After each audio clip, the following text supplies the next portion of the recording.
Hello and welcome everybody. We have got a rather nice fight night on tonight. Introducing myself, I am Big Ben, and along casting with me tonight is Deathsea. How are you doing? Yes, I'm doing well, and tonight, ladies and gentlemen, we bring you a show match of epic proportions with some of the best fighters in the UK duking it out to see who wins in a Trinity-style Hearthstone format. So we have two of the UK's up-and-coming premier esports organizations, and let's go ahead and introduce them right now. So in the blue corner, and I have a little thing for that. We have Barrage Esports with Meaty, Dan, SFW, and Uberer. Woo! Now, woo! In the red corner, we have Falcon Esports with Scully, Sneaky Tom, and Leviathan. Who will be the best UK Hearthstone team left standing today after our show match? Well, we'll just have to wait and find out.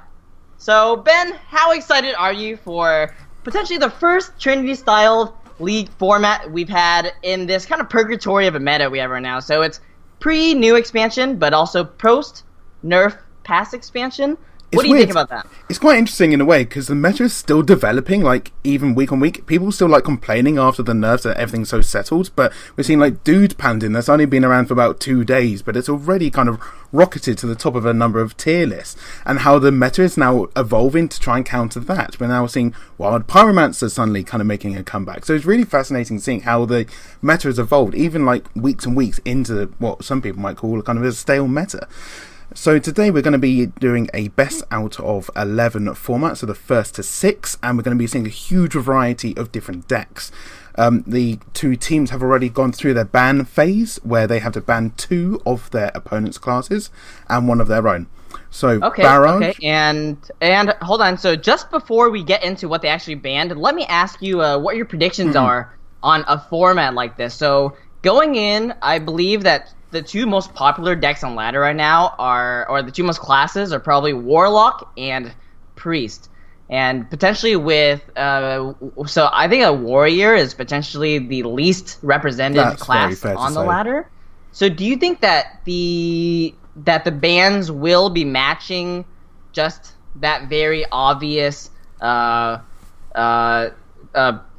guess, power level of decks, just trying to cut those really high power level classes out while also trying to cut your own warrior out of the equation? I think that's a very fair assessment to make. The only quick difference in that is because it's a last hero standing event, you could take a really fringe class, let's say Shaman or Warrior, and then kind of really heavily tech it to beat one of these really powerful decks. Let's just say Paladin is the most powerful deck in the game. You could just put in all of the AoE you could possibly think of into this one very specialized deck. It may only take down the one class, but that might be all you need in this style of event. So I think we're just getting in the bans now. So Barrage so both teams have self-banned the Warrior. No surprise there. Barrage have banned Warlock and Paladin. Falcons have banned Warlock and Mage. How do you think about the Mage? So, so both of them have self-banned Warrior, and both of them have banned the Warlock from their opponent. So the only difference here is that Barrage thinks that Pally is potentially an issue, whereas Falcons thinks that Mage is an issue. So I think that the Mage ban is quite interesting, because I personally don't think that there are any Mage decks that are just very good against the entire field. Well, you say that. We've seen a lot of kind of, I want to give Tit Tat the credit for this, with the kind of very control-y, slow N'Zoth or control-style mages, making a lot of kind of play, especially in Copa America that's been going on the last weekend or so. It doesn't surprise me that Barrage are banning Paladin. We've got Meaty, who is a prolific kind of, and Uber, who are both ladder giants at the moment, and they both they both play Paladin because they think it's just the best deck, so it doesn't surprise me that they're going to be banning that. I think we'll be going into the game soon, but the big question is, who are you backing in this? Or are you going to be the unbiased caster today? Ooh, okay, well, I guess that I will probably, if I had to put my money, I would definitely put my money on Barrage Esports. So Barrage has Meaty, Dan, and Uber, who have all kind of proven themselves either on ladder or in a tournament somewhere. Dan, as much as we kind of hate to admit it, he is one of the most successful players within the UK, especially in UK league events. Uber, amazing finishes on ladder. He always does well with like Tempo Rogue and those powerful decks on the ladder. And Meaty, always innovating, always doing something really special in his free time because he is a doctor. Just killing it on the ladder whenever he has a spare moment, which is really insane. Whereas for Falcons, we have, it's a bit more grassroots. I think that both Barrage and Falcons are somewhat grassroots. It's a really beautiful thing where in the UK we're kind of trying to support, like, Hearthstone from your kind of neighborhood, you know what I mean, from like the ground up. And I think that's more so of Falcons than Barrage. So they have Scully, Sneaky Tom, and Leviathan. I think that they are certainly the underdogs here, and I have no idea what to expect from them whatsoever. So my money's on Barrage for sure. I think that's a fair assessment to make, but the one thing I really do like is that they are willing to kind of try one of these style of events, to get some practice for upcoming tournaments like Oslo and even the next season of the ESL Premiership. And we are going to dive into the very first game. Okay, and we're going to be starting off with Scully with the Spell Hunter against Meaty with Shaman. Now, we haven't seen Shaman in a very, very long time, so what do you expect to see tonight? So essentially, most decks now, after the Raza Priest has essentially left the format, there's only really been two styles of Shaman. So it's either the traditional Evolve Shaman, or you have the more controlling variant with healing and stuff like that. You have you just kind of cheese them out in the long game. You play Jays, you play healing. I think that since it is Meaty, he probably would not be playing Evolve Shaman. But I do need a invite here to spectate. Let's see. Well, while you're still blind to what's going on, we see that Scully is playing the Spell Hunter, which very recently has had a huge amount of success. We saw Silvername and Braggy both reaching rank 1 legend with the same or very similar lists, where the only minions in the deck were Yasraj and Barnes. The rest of the deck was entirely made up of spells. Now, we don't know whether that is the same deck as this. You might have a variant that has the Cloaked Huntress and kind of go for a more spell-heavy variant, but whatever you can say, that Spellstone has really made the Hunter very strong now. I think one of the strange things about the Hunter deck is that relatively the power level is quite weak. So for me, I think that the two most powerful things in that deck is, as you said, it is the Spellstone, you summon 4 wolves, or the Barnes. So apart from that, Barnes summoning Yasiraj or the Spellstone summoning 4 wolves, it's kind of an underwhelming deck. Like, a lot of times if your opponent doesn't attack into your secrets, you're really not doing anything but pressing the hero power. If that's the case, how have so many people having really good success with this deck then? Is it just like it just captured a snapshot of the meta where Hunter could kind of just pry on certain opponents, or is it just, they got lucky? I mean, I think part of it is kind of luck, where a lot of opponents, when they're playing versus Hunter, a lot of times they cannot resist attacking or doing something, right? Where doing something versus secrets potentially gives your opponent the initiative on the following turn. So a lot of times just doing nothing is a really, really powerful thing versus Hunter. And we can see now that Meaty is in fact playing the Evolved Shaman. The one thing to note is, even though you see the names Meaty and Scully on screen, they are kind of working as all together as a team. So you've got the 3 Barrage boys against the 3 Falcons. So they're kind of in a call together, co-oping this tournament. Yeah, talking together, figuring out the best play, kind of holding each other's hand in a very romantic way. So another thing to point out is that the Trinity-style format, what that essentially means is that, so since you're banning 2 of your opponent's deck and banning 1 of your own, you're essentially banning the 2 decks that you think are the best, and you're self-banning your own where you think it's the worst. So really, these decks that they're left with are kind of in the middle. So it's not really their best decks. It's not their worst decks. It's just kind of decks that maybe we never really get to see in the ladder because because the best decks and the worst decks aren't really a thing, or sorry, the medium decks aren't really a thing on the ladder. If that makes any sense. It does. It kind of makes its own private meta, which is kind of interesting, because all of a sudden, if you don't need to worry about, let's say, the control warlocks, all of a sudden that enables so many other different decks to thrive. We even saw this during the Trinity events, where you could ban away, say, Priest in its heyday, and all of a sudden a huge variety of new decks could kind of come out of the woodwork, which you could never see in the kind of standard tournament scene or on ladder. You kind of see Control Paladin suddenly making kind of strides. So it'll be interesting to see what these two teams have kind of decided works well in this format. And as it is Last Hero Standing, if one team has kind of found this niche in the market where they can't be beaten, it could work out really strong if they don't have a good counter to it. Unfortunately, Scully drawing the wrong one of the two minions in the deck. But that's also a strange thing, because that, in my experience, that rarely happens. Them drawing Yasurai is almost always Barnes. It's almost always coined out on turn 3. Is that when you play it or when your opponent plays it? When my opponent plays it. Yeah, they always get Barnes. Yeah, but this format is quite strange, because I have been thoroughly impressed with the direction that Blizzard has taken Hearthstone in. After the nerfs, I didn't quite expect there to be that much diversity on the ladder, just because Warlock is still such a powerful deck. But with Raza Priest being gone, a lot of these decks, a lot of these classes are now playable, which certainly before they were not. Absolutely not.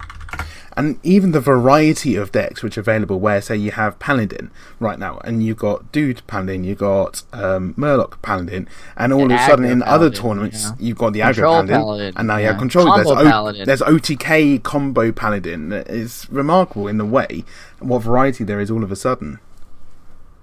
Variety is a spice of life, but Barnes off the top. Tonight, we will be seeing some salt. And not a fabulous show of epic proportions. But what it does mean is that all of the minions are out of the deck. So that does enable by my side or to my side by my potentially. side if you're playing that. It might be in there, and it enables the weapon, which again some people are running, but others are not. Certainly. Personally, I have favored cutting that weapon. I think that it's like a little bit slow. A lot of times, sure, you'll win a value matchup where maybe the control warlock tries to go all in to kind of prevent your aggression, and then you kind of get him with the weapon and infinite value afterwards. But for the most part, it's just a bad eagle horn bow. You know what I mean? It is going to get a bit better though when a few of these secrets do get procs, and we're going to see if the coin does come out. That's already going to enable the weapon to get a little bit larger, and it's going to enable the cat trick to be procced. My mistake is a candle shot, so it's not going to get any bigger at the moment. Yeah, so 6 mana, essentially you are looking at Doppelgangster Evolve. Doppelgangster Evolve is probably the most powerful, probably one of the most powerful plays, one of the most powerful 2-card combos that exist in Hearthstone. The only thing is, don't you want to enable the spell, as you have got the spell damage totem, you might as well make the most of it now. Particularly if you can have the Sound Knight Chain Gang, puts 2 more bodies on the board, which means even more stuff can get evolved next turn. I like this line. Okay, sounds good to me. Now, obviously this is a hand that is not the best Hunter hand, probably far from the best Hunter hand. They are going to need quite a lot to come back from this. Traditionally, Shaman is a very good matchup for... Hunter is a very good matchup for Shaman, just because Shaman has a lot of small removal, a lot of really annoying taunts. They're always making a bunch of small dudes that it's really hard for Hunter to clear off with, unless they are attacking into Explosive Shot or something. And it doesn't seem like Scully is gonna have a very easy time. That Falcons is gonna have a very easy time wiggling their way out of this. Yeah, it's not like there's an Unleasher Hounds in the hand already, and the biggest downside is he's already played a bunch of secrets, but there's no Spellstone that's getting enabled by all these. So even if he does eventually draw it, it's only going to summon 2 3/3s, which by Yeah. which time Meaty and the rest of Barrage should be in a fairly strong position to remove it. So the Doppelgangster Evolve that was postponed from last turn comes down, and again, no attacks from Barrage, trying to proc as many secrets or as few secrets as possible.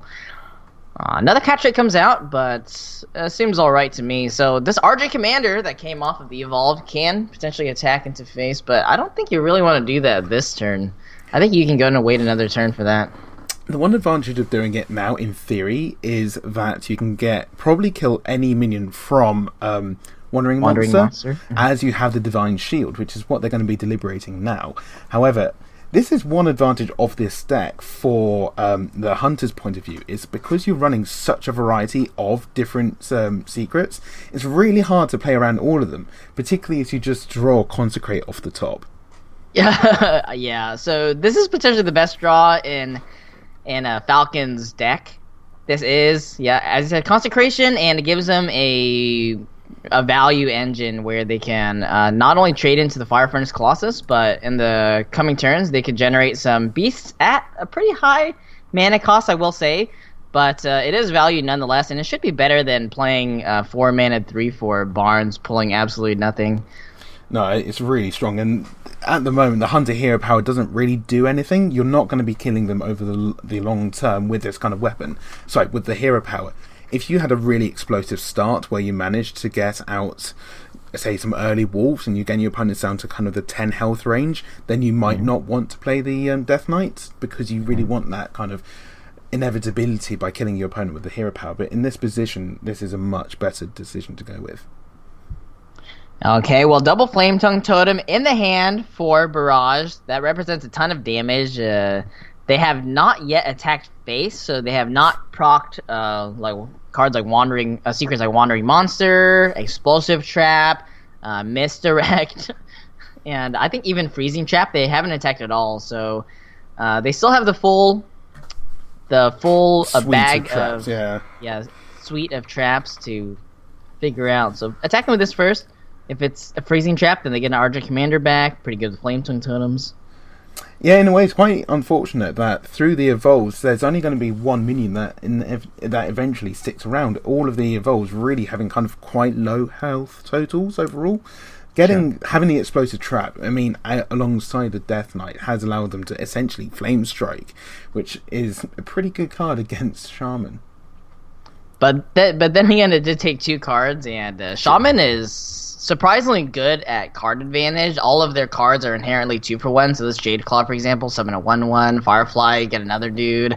Flame Tongue Totems, you're picking up trades.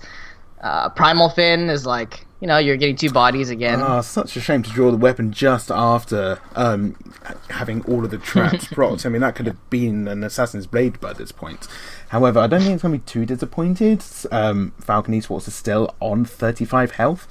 Sure, that could be rapidly decreased with a draw of a Bloodlust. I'm not sure how many copies people are tending to run these days. Sometimes it varies between 1 and 2. So I think that these days people are running probably closer to, or probably more so 1, just because even versus like the Warlock matchup, it is quite hard to get through Void Lord, so you would have to like devolve them and Bloodlust in the same turn. That's a 2-card combo. And make sure you don't summon the Materian in the due course of that action. Exactly. And then so it is a bit hard. It's just a bit better to go for board pressure, where the Bloodlust is a little bit less necessary later down the line. So we're going to have a look at the zombies that was created. It's going to be a Tundra Rhino, which is a 3/9 with Taunt and Charge. So having the low attack is normally a problem, but in this scenario it actually works quite well, because a lot of Shaman's minions don't tend to have very high health totals, and then having the big kind of health total means they're going to have to beat through it at some point. And it's also strange that they chose to kill the Primal Fin over the black card. So what this says to me is that they're not waiting for Unleash the Hounds, but rather they're waiting for their second Explosive Trap as their potential out. And I think that there's also some things off of the Deathstalker Rexar that you can get. There's the 4-mana Consecration Bat that doesn't see play in Arena or in Constructed. but does exist surely. Yeah, it's pretty good as well, especially if you can get it comboed with a taunt or a poison minion, a beast. Mm-hmm. So if you can get one of those, you can just get kind of clear any board, which is great, unless Barrage can pick up some kind of devolve type minion, type spell. It's kind of humorous in a way that the spell hunter has a hand of 3 cards and not one of them is a spell. Yeah, that's potentially the risk of running Barnes and Yashiraj, as powerful as that is. A lot of games you will just lose trying Yashiraj first because you can never, ever play that on 10, ever. Because you can't just play a Faceless Manipulator or whatever that card's called, 10 mana, 10/10 that you see in an arena sometimes. Faceless Behemoth? Something like that? Yeah, something like that, yeah. We don't even know the name. That's just how relevant that card is. Although I guess in some ways you could play the Yashiraj to pull the Barnes to then enable any remove all the minions from your deck type cards. Sure. Not that we've seen any of those yet, but it's always a possibility. Yeah, and also they did draw Barnes, so that's kind of awkward as well. Yeah, particularly if it was the turn after. If it was the other way around, this would have been a very, very different game. Yes, certainly. So, Falcons is holding on pretty well. This 3-9 is going to be, doing something. But with the second Jade Lightning picked up and a Flame Tongue Totem in hand, I believe that they should be able to just burn through this quite easily. Yeah, I'd like to see a single Flame Tongue and a Jade Lightning. It's quite useful keeping one around to potentially get some reach from hand. Do you think it's better to use one Jade Lightning this turn, or just kind of enable the ability of the Flame Tongue and just kind of trade in all of these one attack minions? I like, I kind of don't mind using the Jade Lightning, but they might choose to just trade in 2 1-powered minions, yeah, because the problem is that if you don't Jade Lightning, you're pushing a little bit less damage to face, you have less of a board going into the following turn. You already know that at least one of their cards in hand is Yashiraj. I'm pretty sure that this is a read that Barrage would have already made. Seeing that card be unplayed for so long, and Falcons being in a pretty desperate spot, I would say. Are there any random beasts that could help you if you pick the Jeweled Macaw? Oh man, a random beast. Maybe beasts from other classes. Are there any beasts from other classes that can help? If you're talking about wild, then there's a stronger possibility. But in this scenario, it's not looking good, is it? So that's the pre-nerf patches there.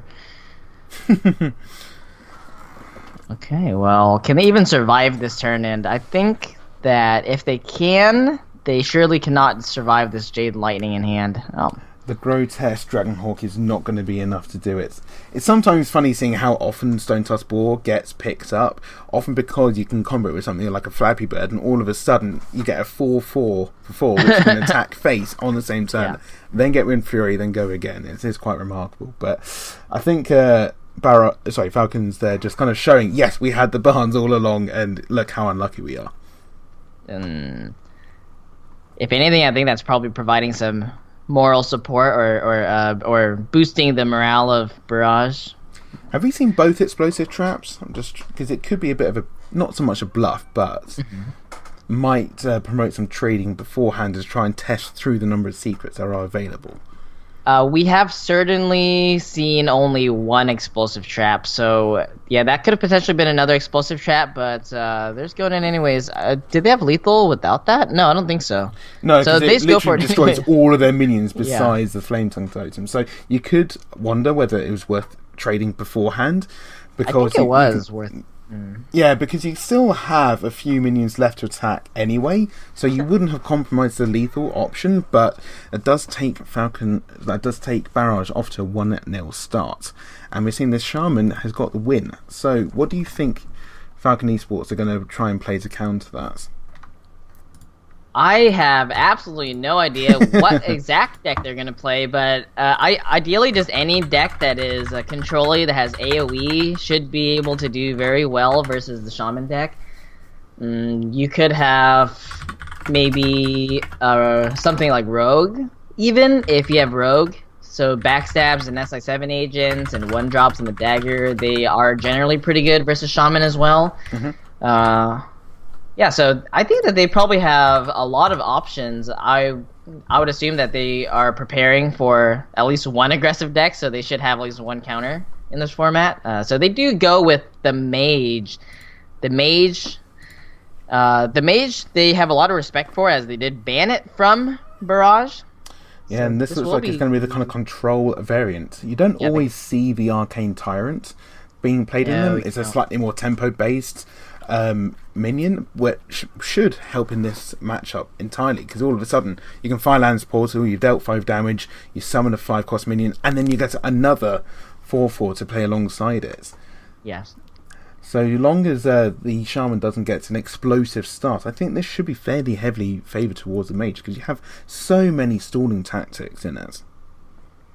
So you do have many stalling tactics, but I will say that the Mage is somewhat of like a one-trick pony, because you kind of know exactly what the turns are. So you know that on 7 there's gonna be Flame Strike, on 6 there's Blizzard. You know on 5 there's gonna be Dragon's Fury, and that's damage based. Potentially, it has a damage range of 4 damage to 7 damage. So it's quite easy to play around it. I'm not sure you can really play around as a Shaman having something deal 7 damage AoE against your entire board.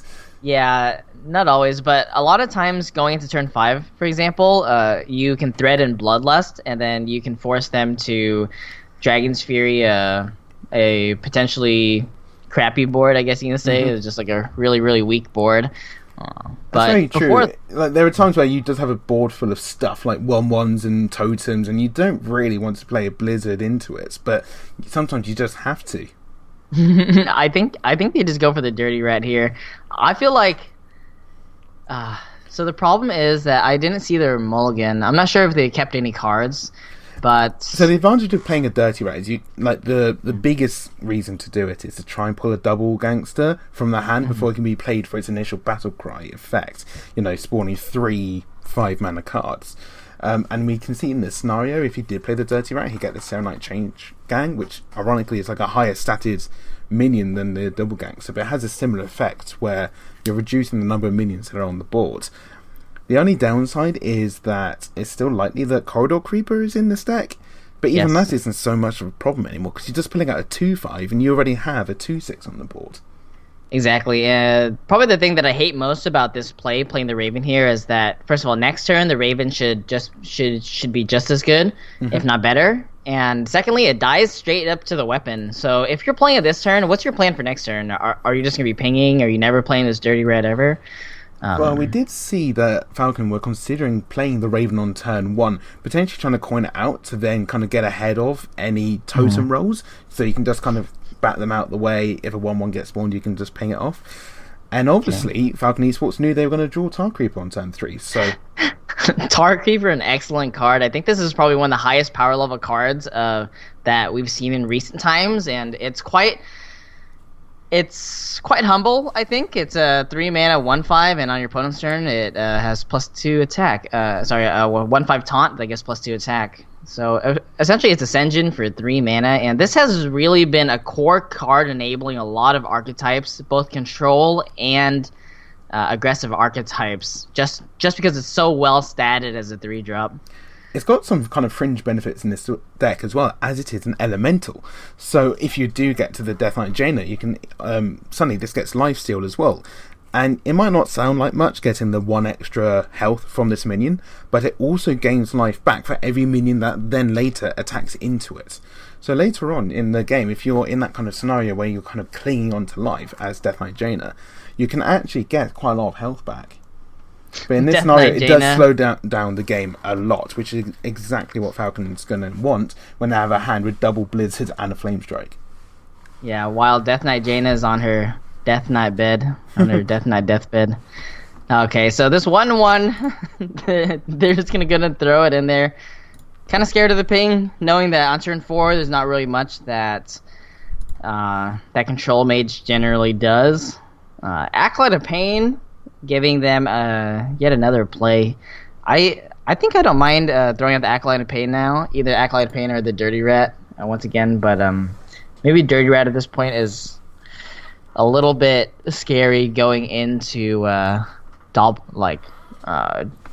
doppelgangster and evolve stuff, unstable Although portal you're stuff. not terribly scared if they do start to do that. They can't coin out a doppelgangster evolve because they went first. So and they can obviously wait a turn later to play Blizzard into Flamestrike if that scenario comes. I think this is probably as best a chance you're going to get to play an Acolyte of Pain. Obviously, It's not great if a Devolve comes down. If it gets J Lightning, they're playing it off curve. So, again, it's not perfect, but if this is probably as good a chance as any to get this out of the way. Because kind of going forwards, you could always play the Acolyte and Ping next turn, but this turn you don't particularly have anything better to do. You Dirty Rat and then ping something, I guess. Yeah, and I think that your hand as Mage can hold on for quite a long time. You've got a plethora of AoE. You've got Medivh there. If you ever get the chance to play that, if they're playing Doomsayers, then maybe Medivh can actually get a tempo swing at some point. I mean, it might end up just being Medivh's first mate at some point and just swinging in with the weapon just to get some Battlecry value. But we're going to see the Unstable Evolution here, which is quite a good option for this deck, where the mage is very good at going wide, clearing wide boards. It only has a few single point removals, and at the moment Polymorph is in the hand, but it's a Ravenhold Assassin is not I want that. targeted. Yeah, I want that. Ravenhold Assassin, one of the oh my goodness. And even the Dirty Rat is kind of going to be probably a more heavily statted minion than any 3-drop that they could probably want. It does allow Scully to get a free draw though. Yeah, it should be fine. I'll take a 2/6 and you can get a draw any day, I guess. Quite interesting that they didn't play the Firefly there at the end. I think Firefly, I'm not sure if it plays a little bit too much into Dragon's Fury. Maybe it does, since they don't really have a refill. The 1/2 body is going to be extremely valuable as they are running low on minions. Now, I know you've been asking this throughout the entire match, but do you think they should play the Dirty Rat here? And are you going to be biased because you can see the hand? I think no at this point. I think I like playing the Dirty Rat early just because it's a little bit harder to snowball with cards like the Death Knight, evolving everything, and cards like Unstable Portal, stuff like that. At this point, I think you're already past that. You're probably just you're just going for the late game plan where the Dirty Rat eventually is just a 2/6 taunt when your opponent has no cards in hand. Yeah, and when you don't really need to double up on the taunts, as from Falcon's point of view, the Ravenhold Assassin needs to get through this Tile Creeper anyway to start off with, so you don't really need to have the second taunt in the way just yet. And you might be in a scenario later on where you can go Dirty Rat and Blizzard, and then you can kind of stall the board a little bit further. So this is a turn where they are going to Maelstrom Portal and Jade Lightning. I really like attacking with the Ravenhold here, just because if they are playing Meteor, then they're not killing your other stuff. If they are playing some sort of damage-based AoE that kills Ravenhold anyways, you might as well get that attack in. But one card we did see, which just got drew, which is incredibly pivotal in this matchup, is Skulking Geist. The main target of that, in general in Hearthstone at the moment, is Priest with the kind of Inner Fire combo. But this Shaman is going to be kind of caught in the crossfire as the Evolve will get removed and the Unstable Evolution, which are the kind of 2 power kind of combos in this deck. However, they still need to find a time where they can kind of safely drop it down, and it's going to be quite difficult to find that time right now. Potentially after the Flame Strike? Yeah, so I think cards like Medivh and Skulking Geist, they get much better if you include Doomsayer in their deck. Again, we don't have access to their deck list, so we don't have any idea whether or not they do run the Doomsayer. But if they don't, it is going to be a really hard time to get down the Skulking Geist. You probably cannot get it down before they can evolve, I don't think, because at the end of the day, it is a 6-mana 4/6, so you're overpaying versus an aggro deck, an aggressive deck, just to burn their 1-mana card. And as we see, Barrage actually doesn't have any more in hand, so that'll be quite unfortunate if they do try to take that risk playing the Skulking Geist. The Healing Totem, though, is quite strong, actually, because it kind of puts a lot of the minions out of range of, say, another Blizzard coin ping kind of scenario. And it's kind of a strange dance you have to do, where the Mage is going to want to play the Geist before a kind of a frozen board could just get evolved. So all of these kind of damaged minions, you might have a 7/1, which all of a sudden gets evolved into an 8-drop, and you don't want that to happen. So it's kind of an awkward dance to go with. Flame Strike here does look strong. However, it's kind of one of the strongest cards in the entire deck against Shaman. I imagine the Mages aren't going to want to use it just yet. Wow. So they choose a dirty red here. Okay, so wow, pulling Aya, that is quite unfortunate for Falcons. I think this was quite risky of them, but this play means that they were assuming that a doppelgangster was in hand, and potentially they could pull it before any evolve shenanigans go on. That's like another way to get around Skulking Geist, I guess. Instead of killing the evolve enablers, you kill the things that can be evolved instead. Yeah. Unfortunately, there are no evolved style effects in hand right now, and the deck I think probably runs 4 or 5 of them. You have the 2 evolves, you have the Death Knight, you have at least 1 copy of Unstable Evolution. If you had one of those here, you could run absolute riots, kind of evolving all of these really low health minions into much stronger minions to go fighting forward. But unfortunately, they just don't have that as an option. So no healing totem either for Barrage. Oh man, what are they supposed to do here? I think that at this point they're going to need some sort of runner top deck, and I don't know what exactly that has to be. Maybe double gangster evolve, maybe double gangster, and then the Death Knight as we're kind of getting to the later stages of the game. Do you think it's probably in the Shaman's best advantage to just clear this dirty rat? Because otherwise it could pop Aya and then do another Flame Strike type effect.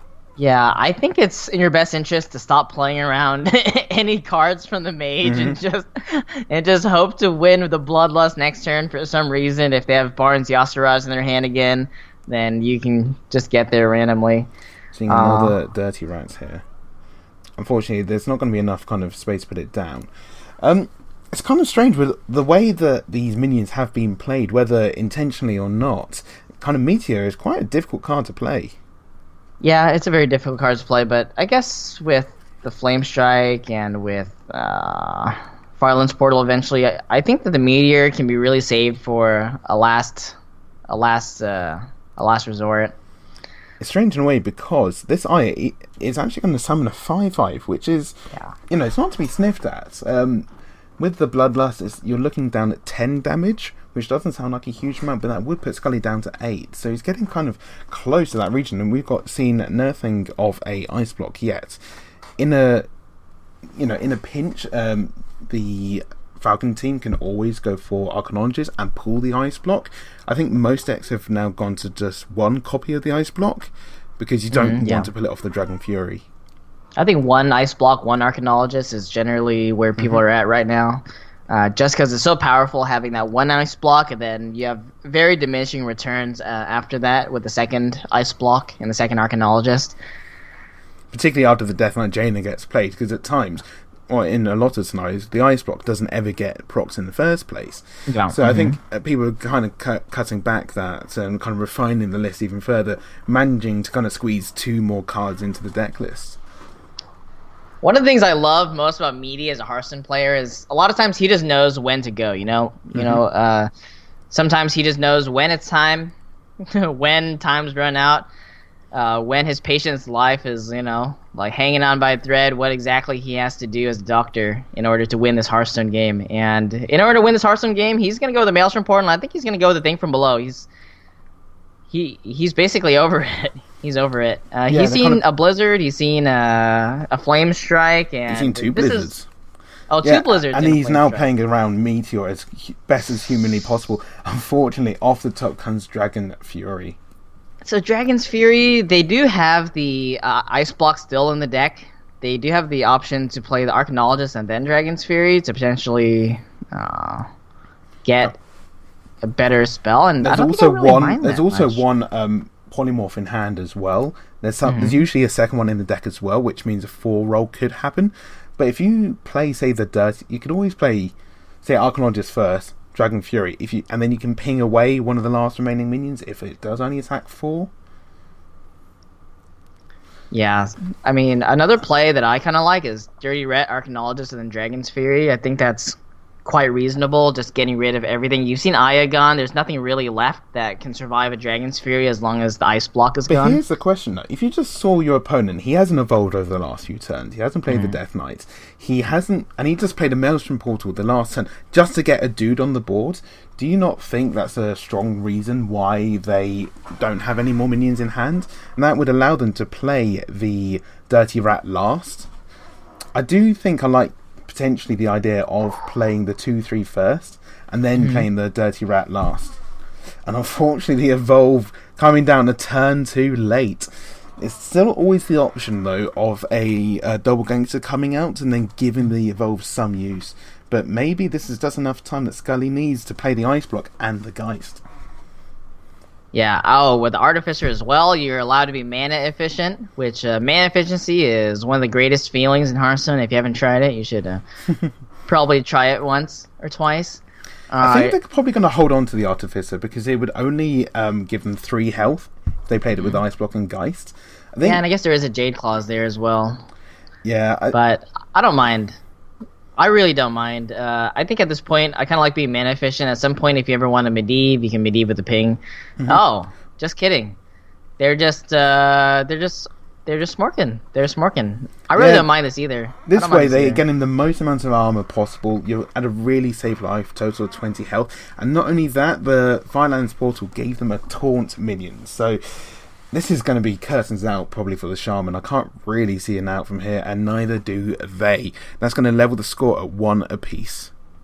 So the main problem that I have with the way that Falcons play the end of that game is that by not playing the Dirty Rat, even though it felt still pretty free, there's not really much to be worried about playing the Dirty Rat.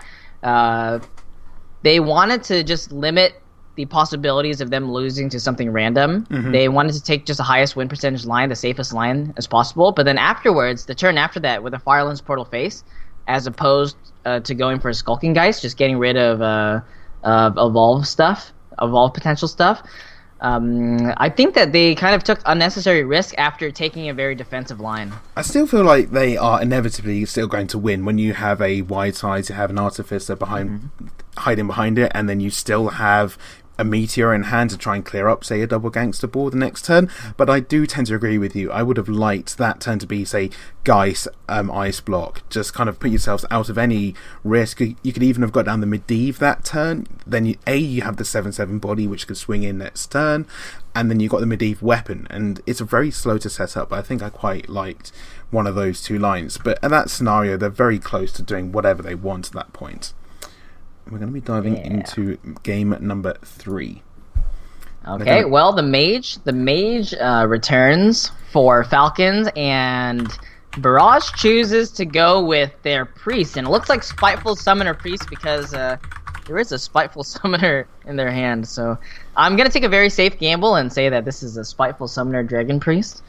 Yeah, but we've seen the Cabal Shadow Priest, which has been kind of making more of a comeback recently. I've seen it played in a number of decks the last couple of days. I think that's probably mainly because of the I've gone blank on the name of the card, but the kind of the 3-mana outdoor Peacekeeper. It sets a minion's attack to 2, so it's just the perfect size to then steal it for your own side. I think it's so funny just the state that Priest is in right now after a good 2 years of Zedalot, being happy playing the worst class in the game. And now it's just one of those most powerful classes. And as you said, so cards like that, like the Cabal Talon, what's Twilight Acolyte? Yeah, like Twilight Acolyte. Cards like Twilight Acolyte and cards like Cabal Talon Priest. They're just trying to print like well-statted cards, powerful effects to make this class playable. And these days, it terrorizes the ladder every single day of my life. Yeah. So the question is, are we going to see Barrage go full Northshire? The only problem with that now would be you would have to utilise the coin as well, and you've got a really heavy hand. I doubt they're going to want to do that. They'll probably want to go coin, Draconid Operative into the it's called the Spiteful Summoner, which is an incredibly strong curve. Not only that, they now have a Talon Priest to follow up. Even if it doesn't attach itself onto a minion, just playing a 3-mana 3/4 is absolutely fine. One of the things I like most about this matchup as the priest is I like to constantly be threatening a very annoying sticky board. So I really like using the coin to play operatives. I really like using the coin to play spiteful summoners. I really like it playing even free from ambers. I think getting this extra draw now is it actually costs a lot of potential board later down the road where the cards are not that relevant when you have operatives in hand. So I do like what Barrage is doing here. Now, Falcons, on the other hand, they are deciding between Ice Block, Ice Block and Acolyte of Pain. Yeah, I find that interesting because they could just decide to kill the Northshire here. You know, you just bump into 2/2 and ping it, which would have been my first port of call. But they're thinking, well, we need to get some card draw too. And as we can see from the hand going forward, Barrage just aren't going to have the time to heal their own minions. They don't need to, in a way, because they're going to be just putting up threat after threat after threat. So this might have been quite a good read from Falcons, that they just need to kind of catch up on answers to the questions that Barrage are going to be putting forward to them. So I don't know what this matchup looks like these days, but in the past, whenever you're playing a deck with Jacketed Operatives versus a Mage deck, basically any non-aggressive Mage deck, it has always been so hard because the Operative finds such powerful tools to use against you. Cards like Ice Block and cards like even Jaina sometimes. Well, funny enough, the two of the strongest cards that you could argue the priest could get, which is Ice Block and Medivh. Remember, this deck only runs spell-wise Mind Control and Free from Amber. 8 and 10 mana cards, so Medivh can give you a huge amount of tempo. However, as they've actually drawn both of those cards, it's to their advantage that the Draconids can't actually get those cards now. But there are plenty of other cards which are very strong, you know, Firelands, Portals, even stuff like Meteor might come in useful. Okay, so now the question is, do you ever keep Medivh and Ice Block in the mulligan? I wasn't quite implying that. I mean, I think it's not a horrible idea. It's not a horrible idea because apart from that, your only really good cards are Dragon's Fury to clear an early board. I mean, you still need a way of getting rid of 5/6 into 5/6 into 4/4 and a potential 10/10. This is going to be very difficult. How do you kill 5/6s in this deck? You're not running fireballs. Polymorph is the closest thing, or it's kind of Blizzard into Flame Strike. That's kind of the classic way of clearing a larger board. But when this deck is going to be kind of playing over statted minions for the time, it's going to be really difficult. And I really think they should be pumping out these dragons as much as possible. Yeah. The only thing to note is that the second Dragon Operative wouldn't get a card right now. That might be the one thing they're considering. But I think just playing a Pit Fight is probably good enough. Well, there's the second Ice Block. I guess Falcons is running 2 Ice Blocks, so now I really hated that play last game. Not playing the Archaeologist first to like dilute the pool. Yeah, because that could have put them in a really kind of put them in a pickle in a way. If it did only run, if they only did the 3 damage, there would have been 2 5/2s lying around, and there was a Bloodlust, wasn't there? Yes, there was. Oh man. Well, I guess they dodged that one. Now, this game, they're gonna have to dodge a lot more than that. This Dragon Priest, a Spiteful Summoner, it looks like a meme deck still, even after it's been proven to be really good on the ladder. I mean, Zigzo basically won a Seed Story event running 3 Summoner decks. He had Hunter, he had Priest, and there was one last deck which escapes me. I think there was a Warrior he played at the very last when it was a 5-deck format. He just had the big 7 mana Spellstone, and it just ran away with the tournament. Sure. So I will say that this Priest deck is probably one of my least favorite decks of all time. Wow. It's just something about it that it's... Okay, so basically I feel that it's such a fair deck that is powerful. So it's such a powerful fair deck where you're just playing things on curve, overstated things on curve, and you end the game with just still overstated things. Like, I think Mind Control is pretty is generally pretty overstated in this meta, especially if you're getting a Void Lord or something like that. That's the main thing, is that you're not only kind of gaining yourself a Void Lord, you're making sure your opponent doesn't lose one, which is, it doesn't come back with Nazos or the Death Knight. It's kind of funny, we're in a world where you can be playing, really aggressive decks, but mind control is being run. It's kind of amazing how some of the oldest cards in Hearthstone kind of haven't been played for a number of years and then kind of come back. It's kind of a funny scenario to be in. Mind control, that's... before this expansion, I wouldn't have even considered that a real Hearthstone card. That's a card like Chillwind Yeti that just kind of, chills in your collection, doesn't really see play, but it's made a comeback. Because especially when you're taking Void Lords, it's not just so if a Void Lord is worth 9 mana, then how much mana is killing a Void Lord and playing a Void Lord worth? Like at least 18 mana, probably like close to 20 mana. Absolutely. Now the one question that could have been considered there is last turn they decided to kind of go for a more value orientated turn, trying to get the Dragonhead Operative to have another dragon in hand before just playing it out as a 5/6. Sure. One thing that's interesting is there's a Geist in the Priest deck. So it's probably in this deck to kind of counter the other Priest decks, because we saw that Priest was left open by both opponents. Players, yeah. And also, I guess Jade Druid is also in the meta as well, and you can have like a multifaceted use for these flexible cards in your decks. That's like one of the beautiful things about last year's standing, is that some of the decks can be so wacky, but you're just hoping to kind of high roll that one out versus some decks by just having that potential in your deck. What do you like playing? There can't be anything other than the Spiteful Summoner here. I mean, well, you could play another Dragon Operative, I suppose, but I just like getting just as much stuff onto the board as possible. I mean, I don't even mind playing the Geist here, because I think that if the Spiteful Summoner, for some reason, it summons like a Yogg-Saron or something from your mind control that you can't get because you have 2 in hand, or this your Toratol and Primalist, then you are very weak to the Dragon's Fury. Whereas the 4/6 is something, is there are a number of 8-drops which would survive.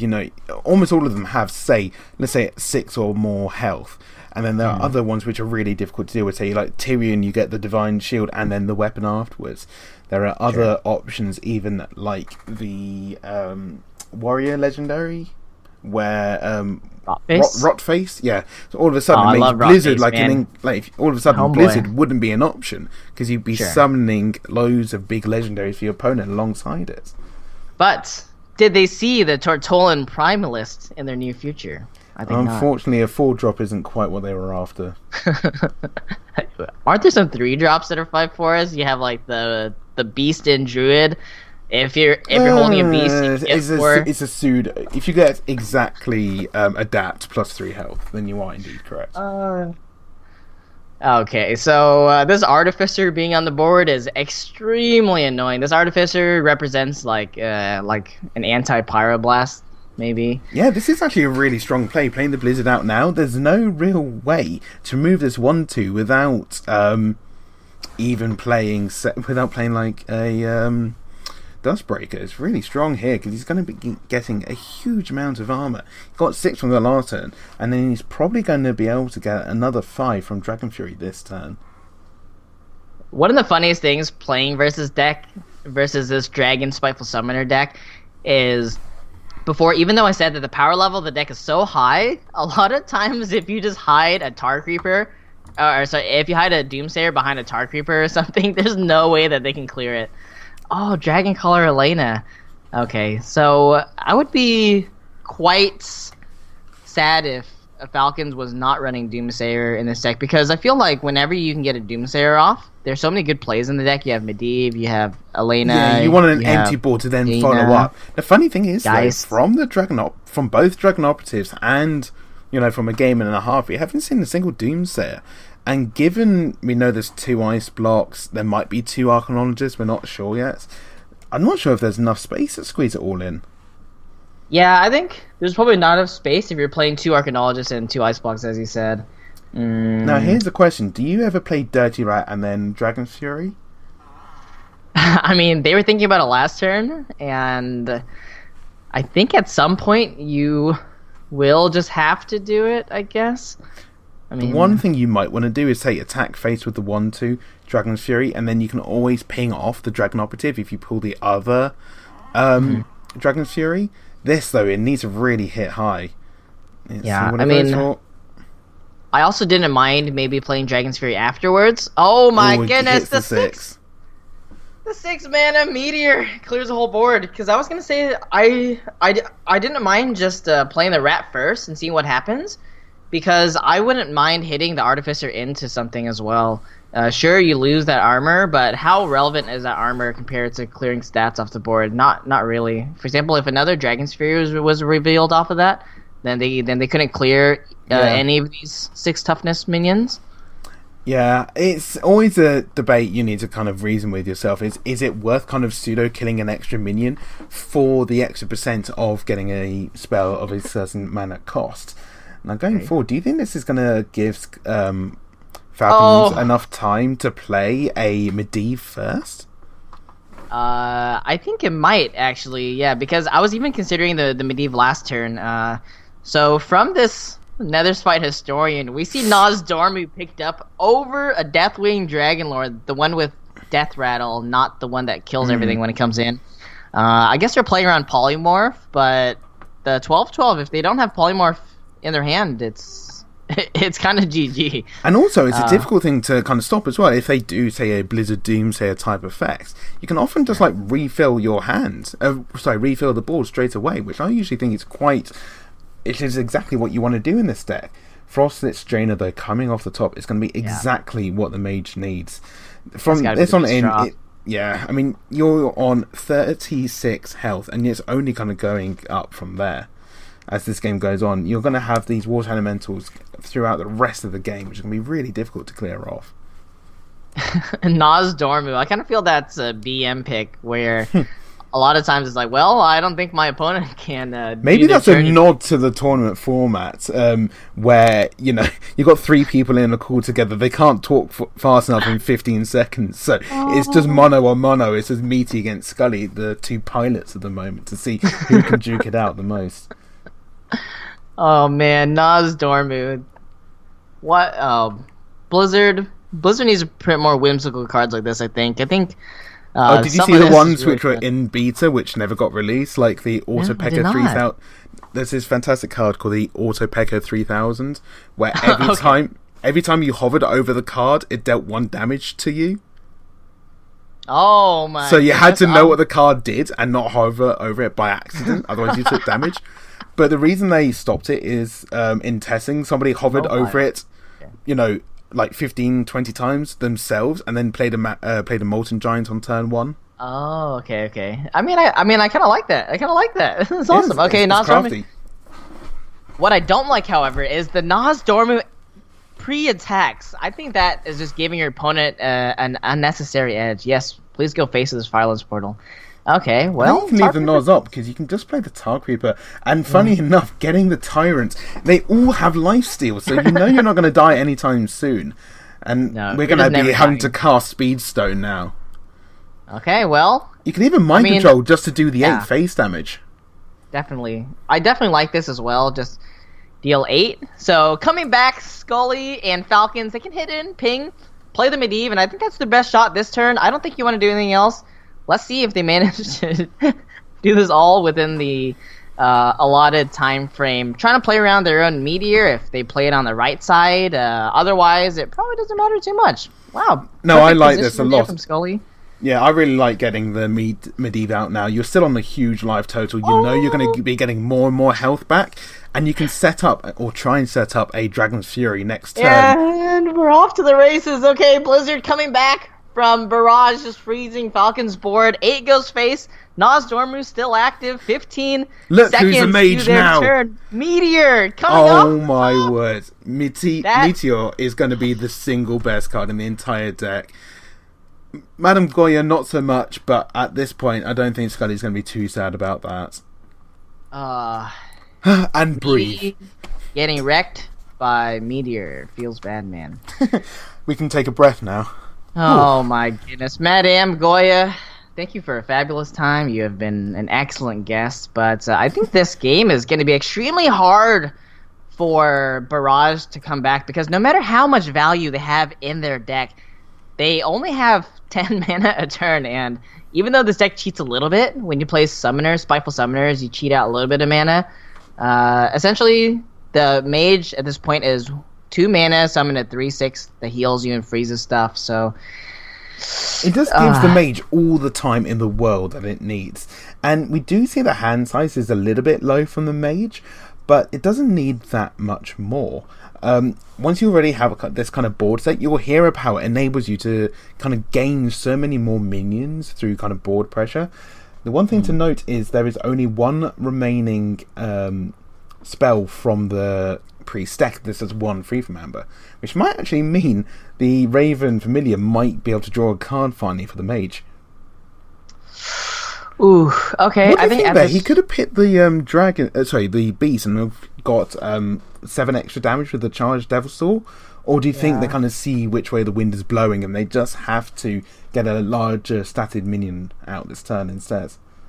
I think at this point, Barrage is already giving up this game. I think that they are just looking for a way to draw out the game, just to get some more information for the next game. So they want to get a better idea of what deck that they should queue in, rather than actually try to win this game. And I think just having that extra stat there, most of the time it will get them a little bit further down in the game to see a few more cards, maybe a Dragon Color Elena or something.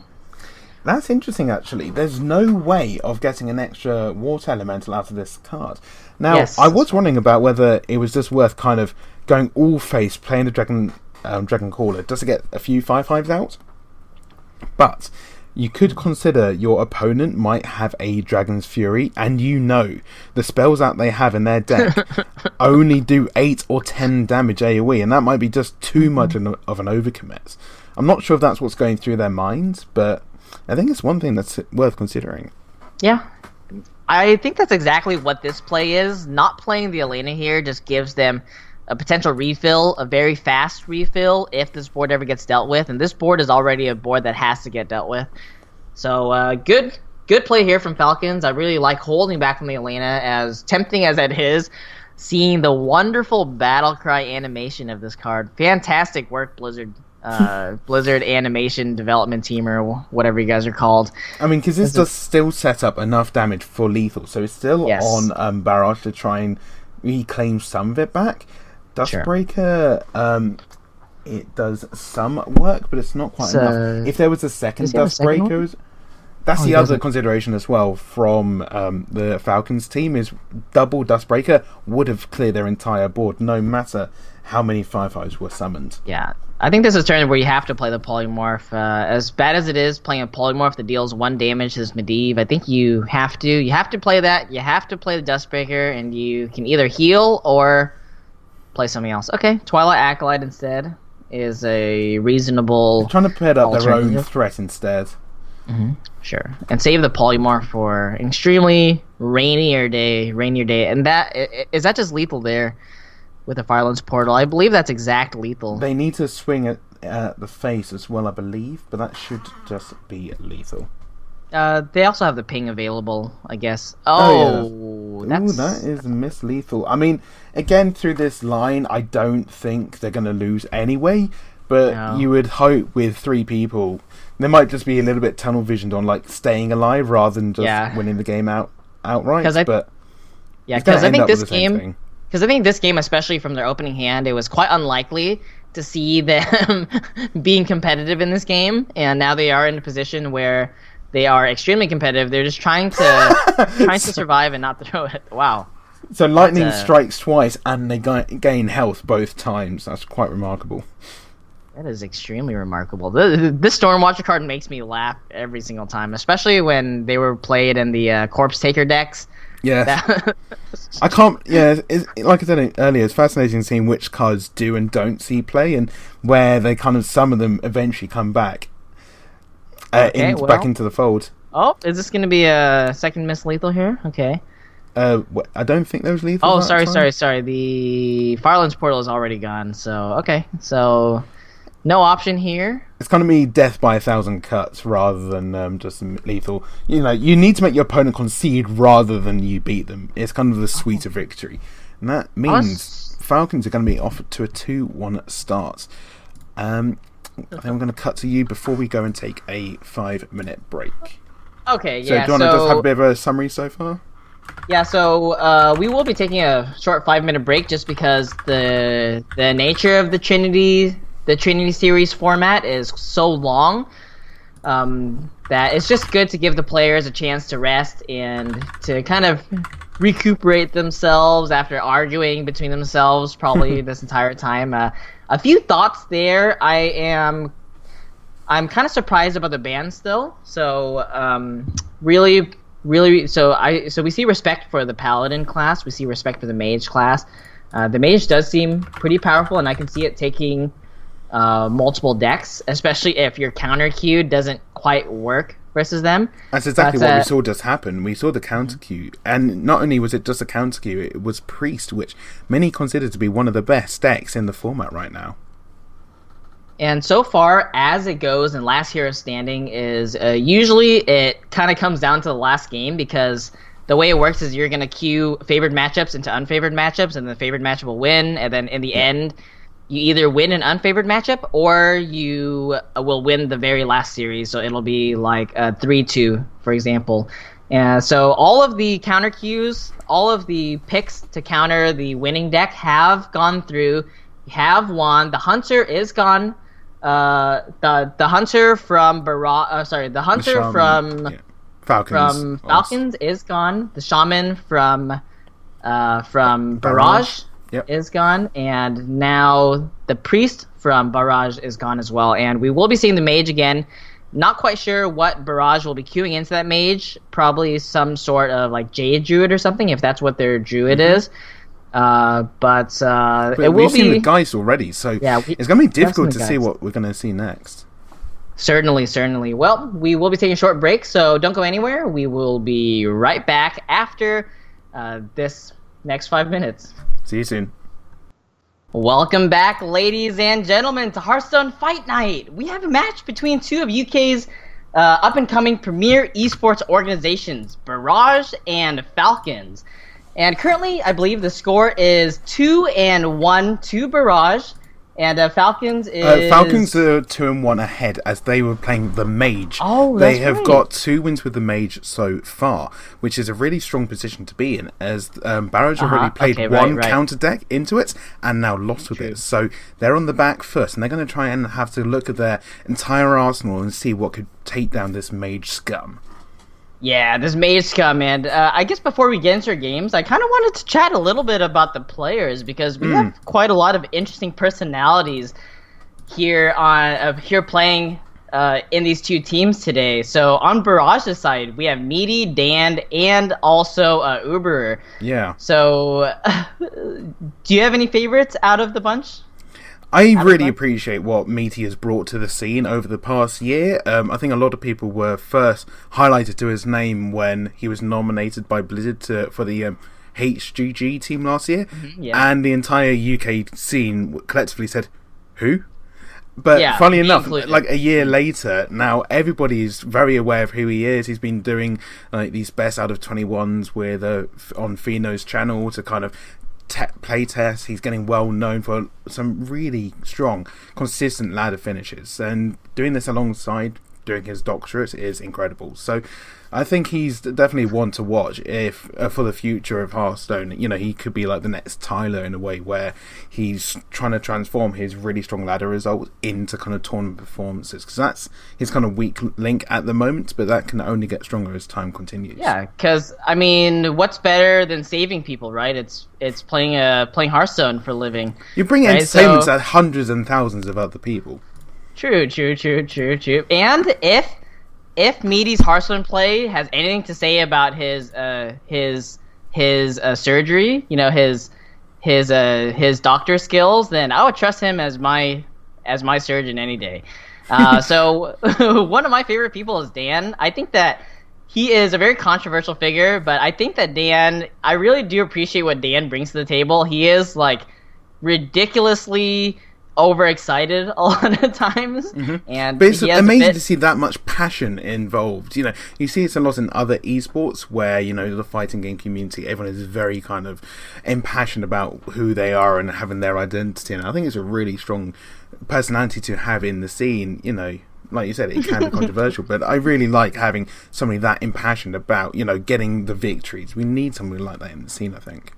For sure. Almost too passionate, but yes. I think that Uber as well. So Uber, their most recent member, he's a very strong ladder player. We don't know too much about him personally, but I believe he is British, right? Is British? I think he's German, actually. Is he German? But I think currently he's ranked 30 Legends. So I think he's in a very strong position. You know, I think particularly having Uber and Meaty on the same team could be very strong for the kind of global teams towards the end of next season. At the end of the year when Blizzard are kind of giving out rewards for the best performing ladder teams. For sure. Definitely looking to see how they're going to perform coming up this year. And obviously not to leave out Falcon Esports. I don't know many of them personally apart from Sneaky Tom, who is the team captain and also the founder of Falcon Esports. I really do appreciate what he's brought to the table as well. You know, I'm all about grassroots esports because it's not all about the Fanatics and the Team Liquids. It's about your Barrages. It's about your Falcons esports. And it looks like we are getting into the very first game from our break. It is the fourth game, I believe. It is Hunter with the Mage returning for Falcons. Now, do you expect this to be another kind of Spellstone type Hunter deck?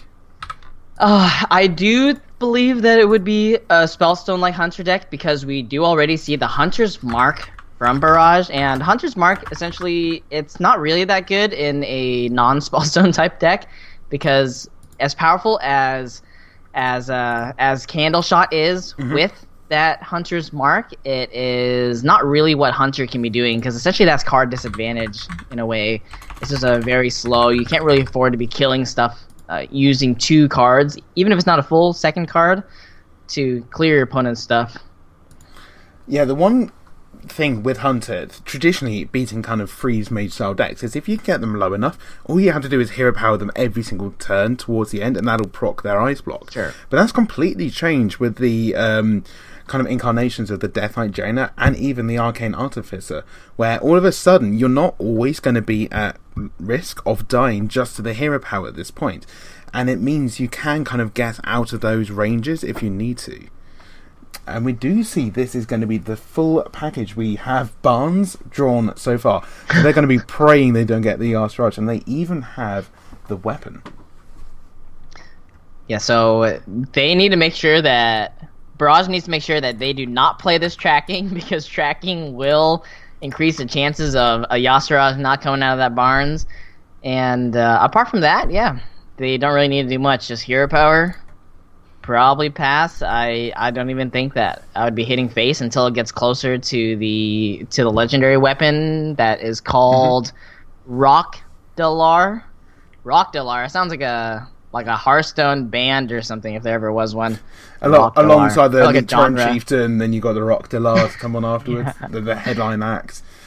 Like the Rock Delar roll, yeah. They even have the Spellstone in hand as well, which could be very pivotal going forward. No secrets yet in the Secret Hunter, but they are sure to come. Yep, for sure, absolutely. So here's the question: how is the Mage going to best deal with a Barnes Yasiraj into Yasiraj? Because obviously we know they can ping off the 1/1, but that's not the priority. I think Polymorph has to come off the top at this point. Greetings, Traveler from Meaty. Meaty is, God, I hope that Meaty doesn't emote when he's doing surgery. That would really trigger me, even if I was... Well played. Yeah, if I was even under laughing gas. Well, okay, well, this is, I would like to say that in our industry, we like to call this a small problem. Yeah, you do have the Blizzard into the Flame Strike, but we're unfortunately 2 turns away from that happening. So, and there's no Polymorph, which is the main kind of answer to a turn 4 10-10. Because if you did have the Polymorph, you're only taking 5 damage, and it's not the worst thing in the world, but here, it's going to be almost game over, is it? I mean, You got so Dragon Fury, and the problem is, has he got all of the 7-mana spells in hand as well? Unless they run 2 Flame Strikes, I'm not sure. That is a very good question. I mean, surely they have a Meteor left. Okay, that... I mean, wow. With 2 Ice Blocks in the deck and 2 Polymorphs in the deck, hitting that Meteor is pretty ridiculous, but I like this play. They're just going for it right now. They're saying, okay, rather than drawing Polymorph from the top next turn and still taking damage from the Barns, we're just going to go with this now, and if there's no answer for this, then we can stabilize. Then we have a real game in our hands. But Hunter, 1 mana Hunter's Mark, infinitely costing more than it used to at 0 mana, says otherwise. Yeah, unfortunately for Scully, there was the answer, but I really liked the line they were trying to take, where they reduce 4 damage from that turn, and they could potentially have stabilized. Funny enough, this Dirty Rat might be enough to stem the damage. However, as we do see there is the tracking in hand, there's bound to be some sort of answer. However, a kill command isn't enough to kill the Dirty Rat either, as there's no beast in play. Yeah, that is absolutely correct, and since they don't run actual beasts in their deck, it will have to be something like an Unleash the Hounds. Unleash the Hounds does not work because they don't have a kill command. Yeah, never mind.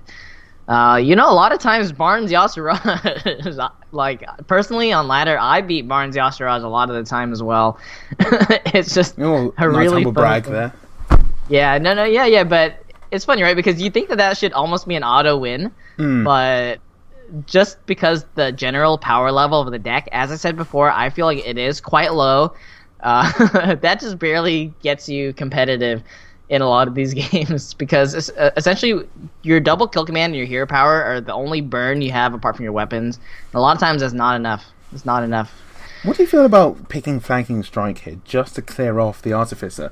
As we can see, there is a Blizzard into a Flame Strike or into a Firelands Portal. That could be a huge amount of armor being gained back, which would have kind of counterfeit any of the damage that the Yasiraj has caused so far. Oh, man. Yeah, I think you do that because that does represent more damage than a potentially Flare into popping a block kind of thing. Or it represents ending the game faster, I would say, than going with the Flare. As awesome as a Flare looks, I don't think you can go for here. And I'm surprised they didn't hit with the weapon here. So they aren't planning on playing this Rock Dalar. They aren't planning to rock out next turn. I imagine they don't want to, because they got the Spellstones in hand, and they are already, both of them, set to 3 Wolves.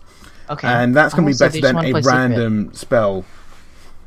Okay, yeah, true. Yeah, because they want to make plays on the board, right? They want to make plays on the board, so you're absolutely correct. Cat Trick into a Spellstone seems infinitely better than playing Rock Dalar. You can always use a Rock Dalar later when you do have a bunch of random secrets, which aren't going to be offering that much. One thing to note there is they elected to play Blizzard over just pinging the Yasiraj and getting out, let's say, the Ice Block through their deck. They're just trying to conserve as much health as humanly possible by freezing the beast here. Fortunately, though, they do have the Flame Strike to clear it up. However, what they don't know is there is a second fully charged Spellstone to follow up. So maybe it's a little bit of a premature use of the Blizzard. What do you think? I mean, is it just confirmation bias because we can see there are both sets of Spellstones? I think it's quite hard because what's your alternative to that Blizzard on that turn? I guess just a hero power with a 2-drop would have been fine. But they were scared of taking the damage from the Wolf, I guess. But yeah, I think definitely the Blizzard was premature. I think that you don't really need it, even though you're scared of taking damage, since you don't have the Jaina in hand. You don't have any way of recuperating that damage.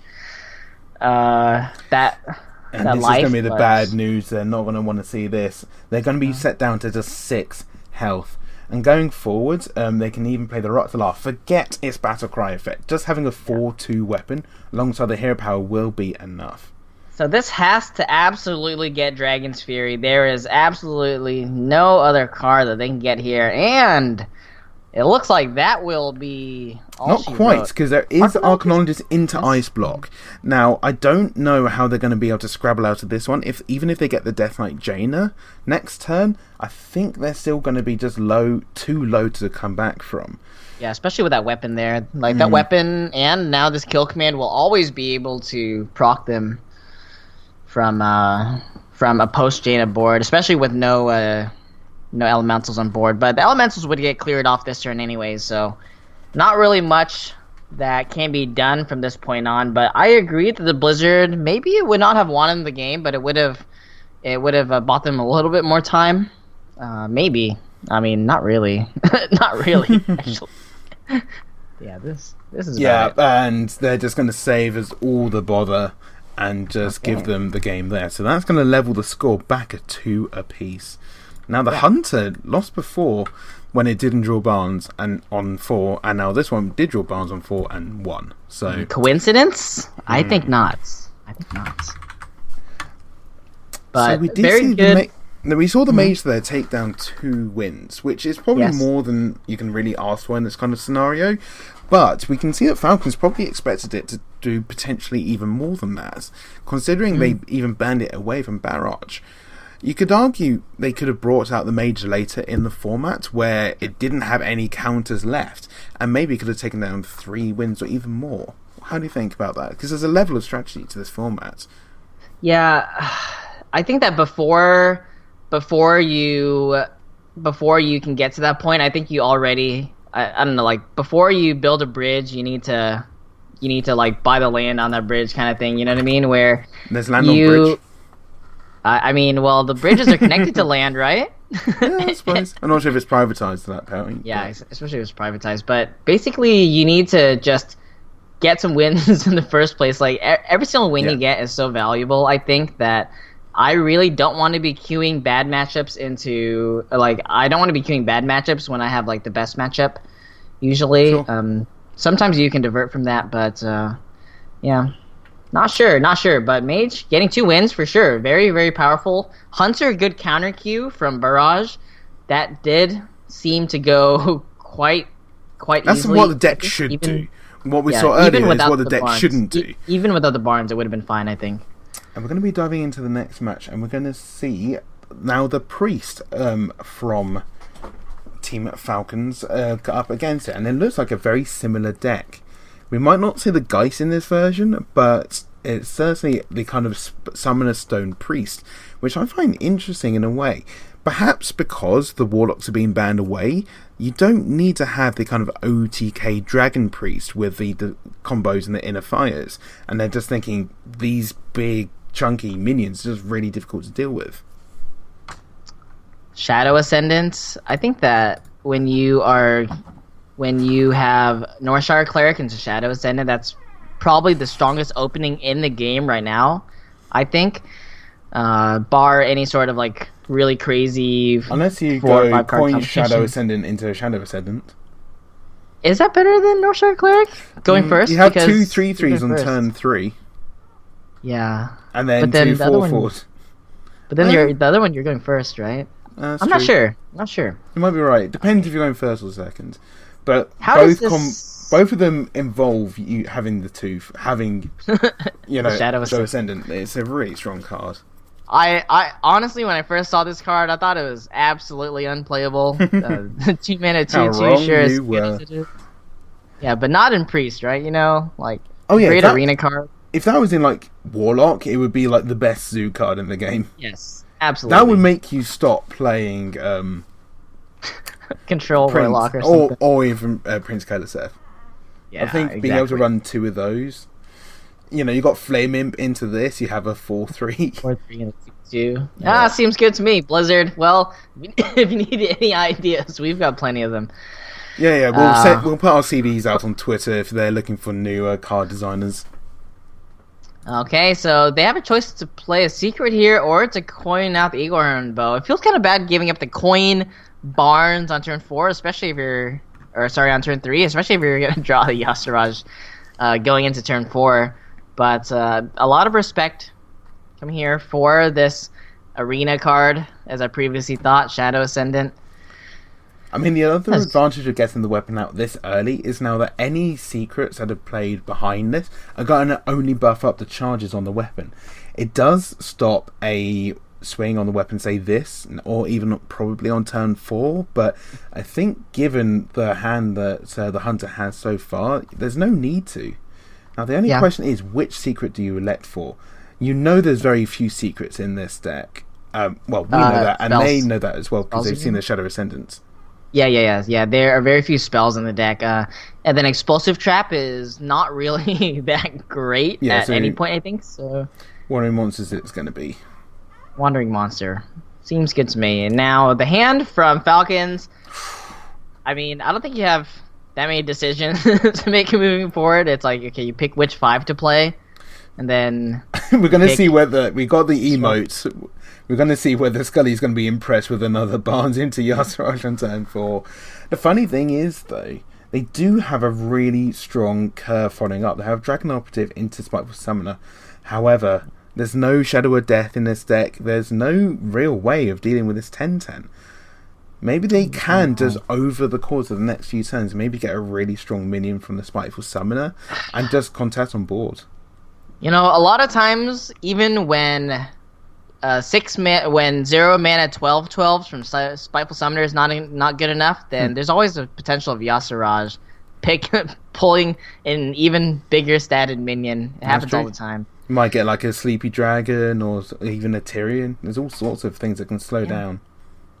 Well, I was thinking Yasiraj into like Archivist or something, like second Archivist or something like that from their deck. What do you feel about the pick of the Animal Companion? I was wondering whether the Candle Shot, the Candle Shot, because you have 9 power on the board right now, and it's unlikely the bow is going to swing into the 4/3. As we can see how many secrets there are in hand, they're probably going to want to build those secrets back up again. And then alongside the Candle Shot, you would then take no damage in killing the 10-10. And then you can even slide it alongside one of your other minions.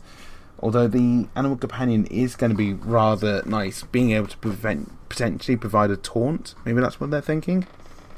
Well, I think that it's a very good choice to not, I guess, go for that. Just because, in my opinion, the Eaglehorn Bow, if they didn't have a kill command, would always go into the 4/3, even if they had like maybe 4 secrets up. So you can't really rely on that. Whereas Animal Companion, maybe you can get a Huffer charging into that and get it off the board somehow. True. But at this point, it's going to be really, really tough. No, I mean, it's not a bad 8-drop. However, it doesn't have taunt, which is probably all that the Barrage boys are going to be looking for. Right now, they are 2 damage off lethal. So they need exactly Huffer. I guess you go for it. You know, 1 and 3 to win the game seems absolutely good to me. Well, you lose absolutely all of the rolls. I think even Leok. Actually, maybe this is better. Because Leok would have put them 1 off.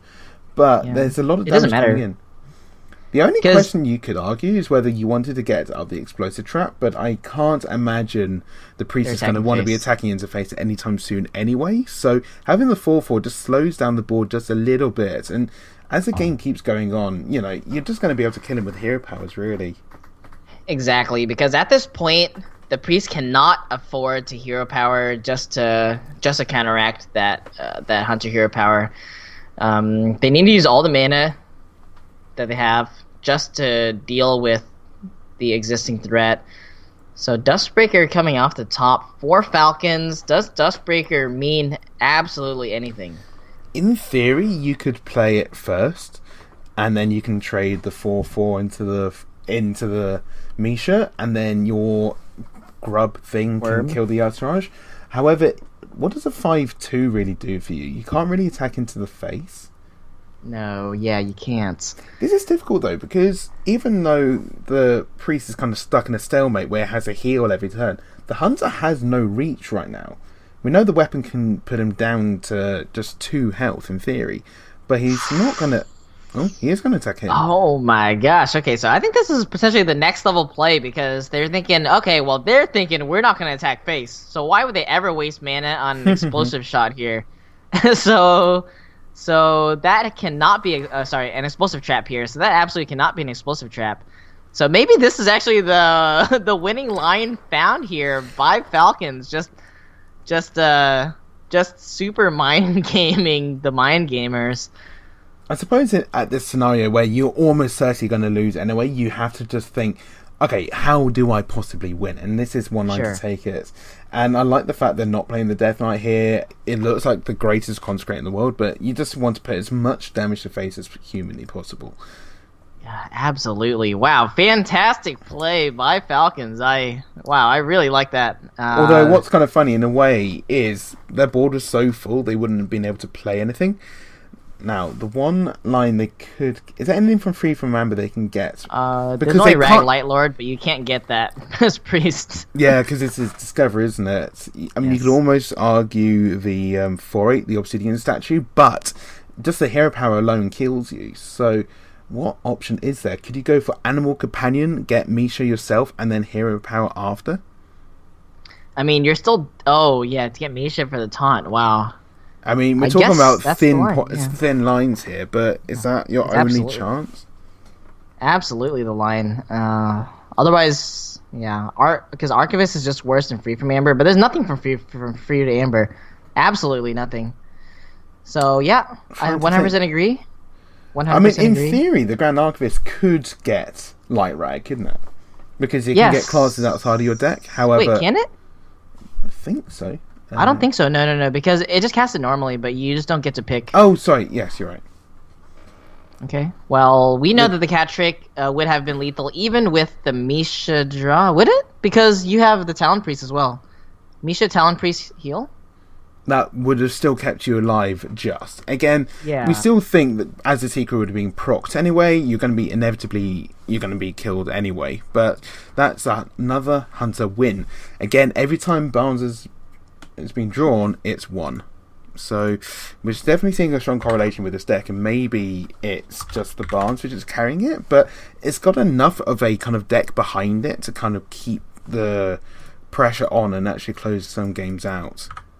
Sometimes I feel like that deck is just Burn Mage. It's like Burn Mage, but it's Burn Hunter, where it's Burn because you're not really killing them with minions. You're just killing them with like hero powers and stuff like that. You just try to get one big hit in with like a 10-10 or something, and then the rest of the game you just kind of figure it out. From there. So it's funny in a way. Priest has only gone it's won one game and then lost twice, and Hunter seems to have been doing surprisingly well so far. I mean, the Hunter from Barrage has won 2 games in a row. Kingsbane, interesting. Wait, how is this a counter queue? Is this a? I think they have to keep the leeching poison. If you get like a big enough weapon, let's say like 5 attack or something, if you can just heal that much every single turn, then there's no real way they can kind of kill you quick enough. Yeah. My biggest question is, what is the meaning of this queue, and how do they deal with wolves from the Spellstone? So banishing wolves is fine, but that's not really what you want to be doing in a Hearthstone game. They kept Vanish. Now that it must be aligned towards the Spellstone. The wolves, yes, for sure. They didn't keep the leeching poison, the lifesteal effects, and that's probably because he didn't have the Kingsbane already. I suspect they probably have 2 copies of that in the deck anyway, but as you just need that to kind of stay alive. Another question, I mean, they got the sap now to clear Barnes Yartarage, because you can always dagger down one of them, and then you sap the big boy back to his hand, and there's nothing he can do against it. Yeah, unless there's an Alarma bot or something hiding in that deck, then it's Warring not monster coming out. Into Alarma bot. Wow, There's always a way. Yeah, if you dagger into it, then now it's an O2, you can't backstab it anymore. That's the way it goes. Wow. Oh my goodness. See, here we find all of the best lines available in Hearthstone. Okay, Alvin Minstrel coming down, using the coin here. This is one play that I think that is always necessary, but a play that I always hate. I think it's really strong in this deck, is there are so many solid 4-drops to follow up with. As we can see, there's the Southern Captain and the Naga Corsair, both of them being excellent in this position. I think you probably lead with the South Sea Squid Face. Even though you don't have the weapon equipped just yet, you could do it next turn. Yeah, equipping the weapon here, it doesn't quite do too much. I think you really want to be mana efficient. This face hit from the Leok really shows that, one, either they have an Unleash the Hounds in hand, or secondly, they just really value that face damage. And I think it's absolutely both. Absolutely both. And they could be pretending Barrage that knows what they're doing. I think it's more that the secret as well. They don't really want the minstrel is going to attack into it in case it's a wandering monster if it's explosive trap. So they might as well think, hey, we might as well take 2 extra face damage. It looks like they're electing to get the King's Bane out this turn, and then that allows them to kind of start upgrading it next turn. I personally think I would like to have seen the South Sea Squid Face this turn. Yeah, I think it could have been cleared off, but it would have taken quite a bit of work. And then next turn, you could get the weapon out, you could upgrade it with an Naga Corset, and then kill off your own South Sea Squid Face in the same course. Definitely. I absolutely dislike this play here from Falcons. I think that even though it's not a traditional Hunter deck, it is still Hunter. So you really need to be playing for the board, especially if you queued in this matchup. I'm not sure their philosophy on this matchup, if they think that it is going to be a game that comes down to, like, I don't know, maybe like fatigue or value or something, but absolutely it's going to come down to damage, at least in the early stages of the game. Possibly the best draw on the deck, because now they can go Leeching Poison, and they can now start getting some of that health back. Now, the one question I was wondering was whether you wanted a Deadly Poison and Blade Flurry this turn, or whether you prefer the Vanish. I prefer the Vanish myself, as you can always go and do the Blade Flurry later, after you've got some extra damage in with your weapon. And this is the way they're going to be kind of seeping some of their life back. Yeah. I like that as well. And I think it was also fine just playing the Leeching Poison there, because they also had the opportunity to Deadly Poison. But, yeah, it seems fine to me. It's a little bit more mana efficient. If they draw a second Deadly Poison, then they have the opportunity to play 2 of those along with a Naga Corsair. But funny, this Vanish Key... They might even want to save the second Deadly Poison for later on in the game, where they can play it after they've played Valera. Because then you can play 2 in the same turn. It's really strong once you start getting the attack of the weapon up. Barrage still putting up a very formidable board. This is still a lot of damage, even in this lifesteal weapon. Yeah, right now the lifesteal is kind of counteracting whatever damage he's going to take. But you're still at a reasonable life total, and I'm going to assume there's going to be a Doomerang in this deck, which allows you to kind of pseudo heal twice in a single turn. And the size of this weapon is actually going to grow fairly quickly with the Deadly Poisons, the South Sea Squid Face as well, which I like to be played out now. Doesn't seem like the best value against a 4/2, but I think I like getting it out as soon as possible. Yeah, I mean, it costs 4 mana. It costs 4 mana. And it's stuck in your hand. South Sea Squid Face, another hilarious card. I never would have expected to see these cards played and constructed. This thing is just like, what is it doing here? South Sea Squid Face is essentially a 4-mana 4/4, and it has a Deadly Poison in it. So you do need to have a weapon ready for it to come down on, but otherwise it is quite good. We do see Barrage coming out now. Even at this point, a Barnes into Barrage might not have been enough. We see the sap in hand, so if that ever does come down, it's going straight back. Yep, absolutely. Damage is the way to go here. I like playing the candle shot. I like poking the face. I like hitting the face. Just, cover your opponent's side of the board. They're absolutely doing nothing here that you're interested in. You're interested in one place. So, you do have the option of suiciding your Squid Face, and then attacking face, healing up to another 5, and then Blade Flurry. Now, you don't get a health benefit for that, but you are kind of clearing off the board. The only problem is you don't have another way of getting the King's Bane back in your hand just yet. You do get the life, I think, when you Blade Flurry. You think, right? I don't think so, because it just destroys the weapon and it deals that damage to it. Oh, I so see. It's not so that's why poisonous doesn't work either. Exactly. I guess. If it's on the Wicker Flame, it just does the 1 damage. It doesn't have the poison effect. Definitely. I really like your idea initially of keeping that the leeching poison, just giving your weapon lifesteal as early as possible, because these decks, they do only run one, because you only need one. And finding that, once again, what they say, that if you love something, give it away, and if it comes back, then it was always meant to be. Well, that was clearly the case. Youthful Brewmaster! What is this card? Is this a budget Shadow Step, or is it a Shadow Step or free card? I don't know. Falcon Esports has it rough these days, you know what I mean? Like, the one thing that is interesting, though, is they do have the Death Knight Hollow. They have the Death Knight coming down next turn.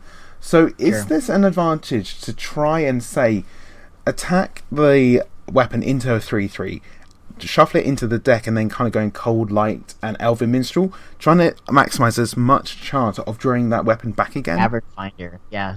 Find the second Cavern Shiny Finder. Wow, what a name. Cavern Shiny Finder. Yeah, try saying that 5 times fast. Yeah, Cavern Shiny Finder. You know, I've never even said that name before out loud. I was just like, oh yeah, it's just this 3/1. Yeah, as a player, you never know the names of cards. You just say the 3-mana 3/1 that does X. You know, you don't know what the name of any of these are. But we see that the rogue is electing to kind of take as least amount of damage as possible. The funny thing is, though, by even attacking into one of the 3/3s, they would have gained back, 2 health. So, in a way, I think that was a little bit unnecessary. Probably. Because they only pseudo take 1 extra damage by swinging. Yeah. I agree on that point. I think I don't really value that 3/3 as much with Valeera coming down, and I probably value the Blade Flurry more post Valeera. But Death Stalker Rexart coming down, Meaty and the team recognizing that it is no longer a game of damage. It is going to be a much different game, especially with no burn in the hand for them. I mean, I think that's the right call to make, because now this Kingsbane, every turn, they're going to be getting a huge portion of their life total back. All of a sudden, they've gone from 15, they're going to go back up to 18, and the next turn, they can get a huge amount more back. Are they Youthful Brewmastering this Cavern Shiny Finder? I think so. I don't know what else you'd potentially be using it for.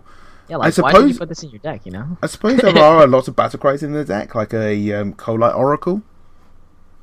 Are they running double Shadow Step? Yeah, so obviously every deck is running double Shadow Step, and then they're keeping this Youthful Brewmaster. It's interesting that they've got the Youthful Brewmaster and not the 2-mana 2/3, the Ferryman, which is like the rogue specific one. Is there any infinite combo with Valeera and with the Valeera card with Youthful Brewmaster that we're missing? I'm not. I think they kind of patched that bug, didn't they? Where you could just keep playing it over and over again to kind of rope your opponents. Oh, it might just be like a third Shadow Step in the deck. Okay. But the one thing that is interesting to a point is that this deck will never fatigue. But I'm not sure if the game will get to this stage. I have seen it where a Warlock just couldn't beat this rogue because they had like 20 damage and they just healed for 20 health every turn. And they never fatigued where the Warlock did. Yeah, because so the reason... full of 1/3s. Yeah, so for those of you out there who wonder why the Rogue doesn't ever fatigue, is because whenever you play Valeera, you get a card that says whenever you play a card, you can play another copy of it. And you just play the Kingsbane again, which breaks it and shuffles it into your deck, so you can always just never run out of cards in your deck. Yeah, this foray is kind of scary, but this could be the perfect opportunity to play the Death Knight, as it won't be allowed to attack. Oh my goodness. I lie. It can attack into the 4/4, which would deal 4 damage to the face, but as you have the weapon up at this stage, it's only going to get bigger anyway.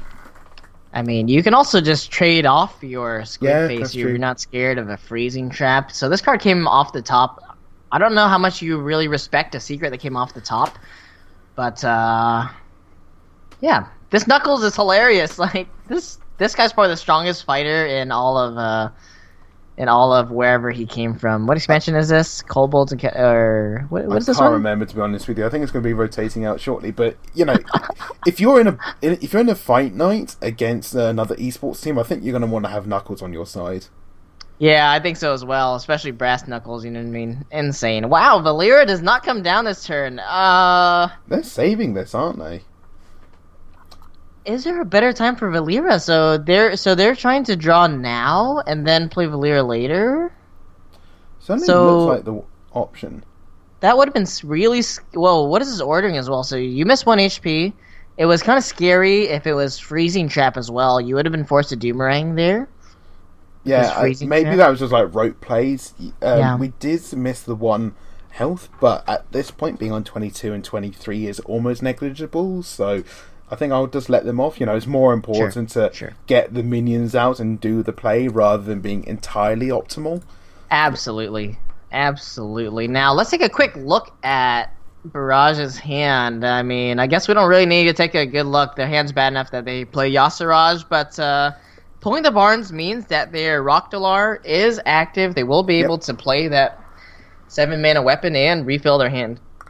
Yeah, I mean, surprisingly so. The hand is actually kind of full, but that's down to the fact that the Cold Light Oracles are being played, and there might even be in the scenario where they can mill a few cards. I don't know if that's going to be pivotal in any way. This is weird. It's a bit of a weird one. The secret that's up in play, just double checking, is Cat Trick. So it's entirely possible that the Rogue doesn't have to do that. It just seems like every turn I want to play the Death Knight, just then you get double value from every card that gets played there forward. Yeah. But I mean, playing the Death Knight, play most of the Death Knights as early as possible just means that you have the flexibility of using the added effect of whatever the card is, whether it be the Death Knight with the Suck, or whether it be... the Gul'dan with the Suck, or absolutely, your Druid being again tank up essentially. Yeah, exactly. I'd agree with you. Exactly. Most of the time, that's... Funny enough, there is a copy of Evasion in the deck, which should normally be quite good, but have we seen the Flare already from this deck? We have... No, there is a copy of Flare in hand right now, so that might actually get removed this turn. This is a one window of opportunity to kill their opponent. I'm not sure if they can do it from 30 though. I don't know how you're supposed to approach this game now from the hunter's perspective, because surely you're not if you're ever killing them from damage, you're killing them in a single turn. So maybe you need to go for maximum board pressure, or maybe you can just beast up and try to find good value things that you get board tension that way, but with your hand being so full, you don't even want a hero power. And you've got to a scenario where even if your beast was like a 10-10 every turn, the rogue just attacks into it, takes a 10 damage, then heals for 10. The only option in my mind, in a way, is having a medium-sized board going wide, some 5/5 tigers, that sort of thing, maybe some stealth, and then going in with double kill command, something like that. Mm-hmm. But then your face is also being pressured as well by this Rogue's Kingsbane. Now that is a zombie and a half. It's a stealth Flappy Bird. That's got to be pretty scary. And it's a 7/5 no less. That thing is huge. We do see the copy of Vanish in hand, however. Okay. That is the one saving grace. And actually, come to think about it, the Hunter doesn't actually have very much time left to go forward. And we do see the second copy of Leeching Poison in the deck, which is probably why they were happier to kind of throw the first one away, because they knew they would get it back. Absolutely. Okay, so I think pretty good plays and pretty good approach here from Falcon so far. Really. So Rogue hard counter Hunter 2018. What is going on here? What in the world is going on here? I have absolutely no idea what Hearthstone is right now. This secret, though, is actually really strong. It's kind of a get down, and it's going to be able to save them a whole extra turn going forward. You know what? I never thought of that. Wandering Monster is just like a big get down. Wow. Oh, I guess Noble Sacrifice doesn't proc when you attack into a minion. Wait, it does, right? Yeah, it does. Yeah. Wait, but Wandering Monster doesn't. No, it's only the face. So you can say swings and roundabouts with that respect. So we're going to see the Flappy Bird. Is that the only way to get to victory? That's what the Hunter team think. However, we do see the Vanish in hand. Wait, what does Flare say? Does Flare say... Oh, it says all minions lose stealth, so... That would have been funny if there's a way to like give... Sorry, just to cut in. There's a really nice play where they can play the Coalite Oracle first, then prep the Vanish, and then it just destroys all 3 minions that are in play as their hand would be entirely full. True. Okay, well, I'm not sure if that's something... Okay, well, I guess that's fine, right? Because if this is Cat Trick, though, I think I've seen both Cat Tricks already. Okay, so they're just attacking first and figure it out. Oh, that's interesting, because that puts the weapon back in the deck. Now, one consideration there is that if they had Doomeranged, it'd be back in the hand, but I suppose they have so few cards in the deck, they're almost guaranteed to kind of draw it back anyway. Okay, what I don't understand is what this prep is doing. Yeah, I was thinking that. They could have played the first... They could have played... Okay. Again, at this point, it's one of those things where you can do almost anything you want, and you're probably going to win. So that's going to level the score once again at 3-all. Is that what you were expecting to happen at the beginning of tonight, or did you think it was going to be a bit of a blowout? Absolutely not. Yeah, first of all, I thought it would be a bit of a blowout because both Meaty, Dan, and Uber, all of the Barrage players, Meaty, Dan, and Uber, I do value their skill level quite highly.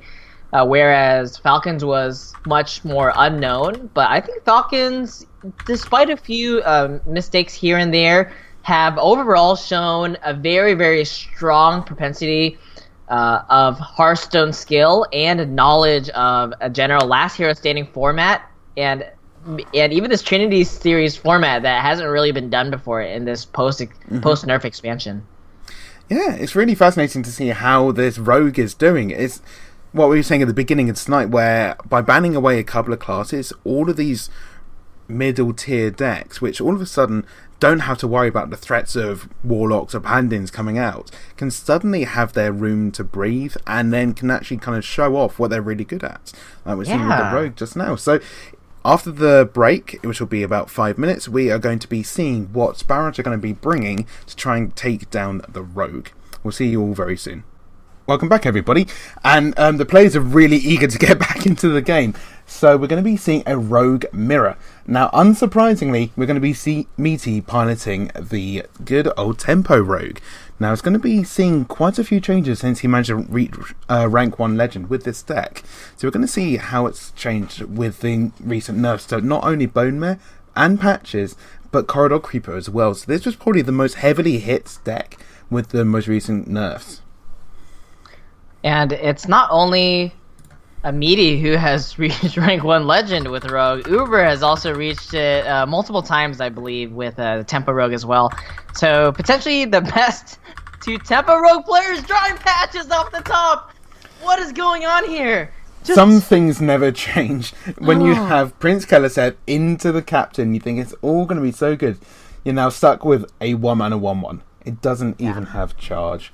Now, one thing I was considering is whether the patches should have been nerfed to say Battlecry have gain charge. That way, like when a you Devil Sword kind of thing. Yeah, so in a way, when you draw it, it still has the same effect, and it's not entirely useless.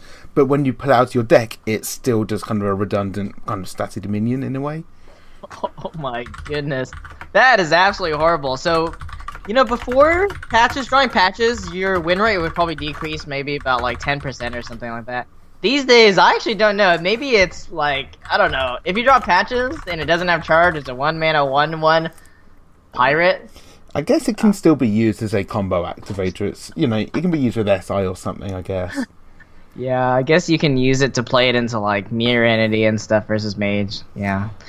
But getting back to the game, this is pretty much as good as the Kingsbane Rogue could start off with. They got the Kingsbane, they've already got the lifesteal, and they're already kind of starting to level up his attack. What they really need now is a South Sea Squidface or a Deadly Poison, I think. Once they're getting it into the kind of 4-5 attack range, all of a sudden they can kind of clear any minion from their opposing deck. And we're going to see 8 mana Bone Mare. I suppose when you break it down, it's still worth it when you think about it. You know, in Blessing of Kings is already 4 mana. You're paying 4 mana for 5/5, and then you kind of combine the 2 cards into a single card. I mean, okay, so the problem with me is not that Bone Mare is playable still, but just based on principle alone, I will not run this card. Have you already disenchanted it from every collection, no matter what the server is, and just make sure I never want to see it ever again? I mean, I actually haven't since it's only 40 deaths, since it's a common, which we often forget about. Although if it's a golden, you get 400 dust back. It's pretty good. Yeah, but it's the same thing, right? Like Ironbeak Owl, as playable as Ironbeak Owl is for 3 mana, I'm not going for it. Like, I'm over it.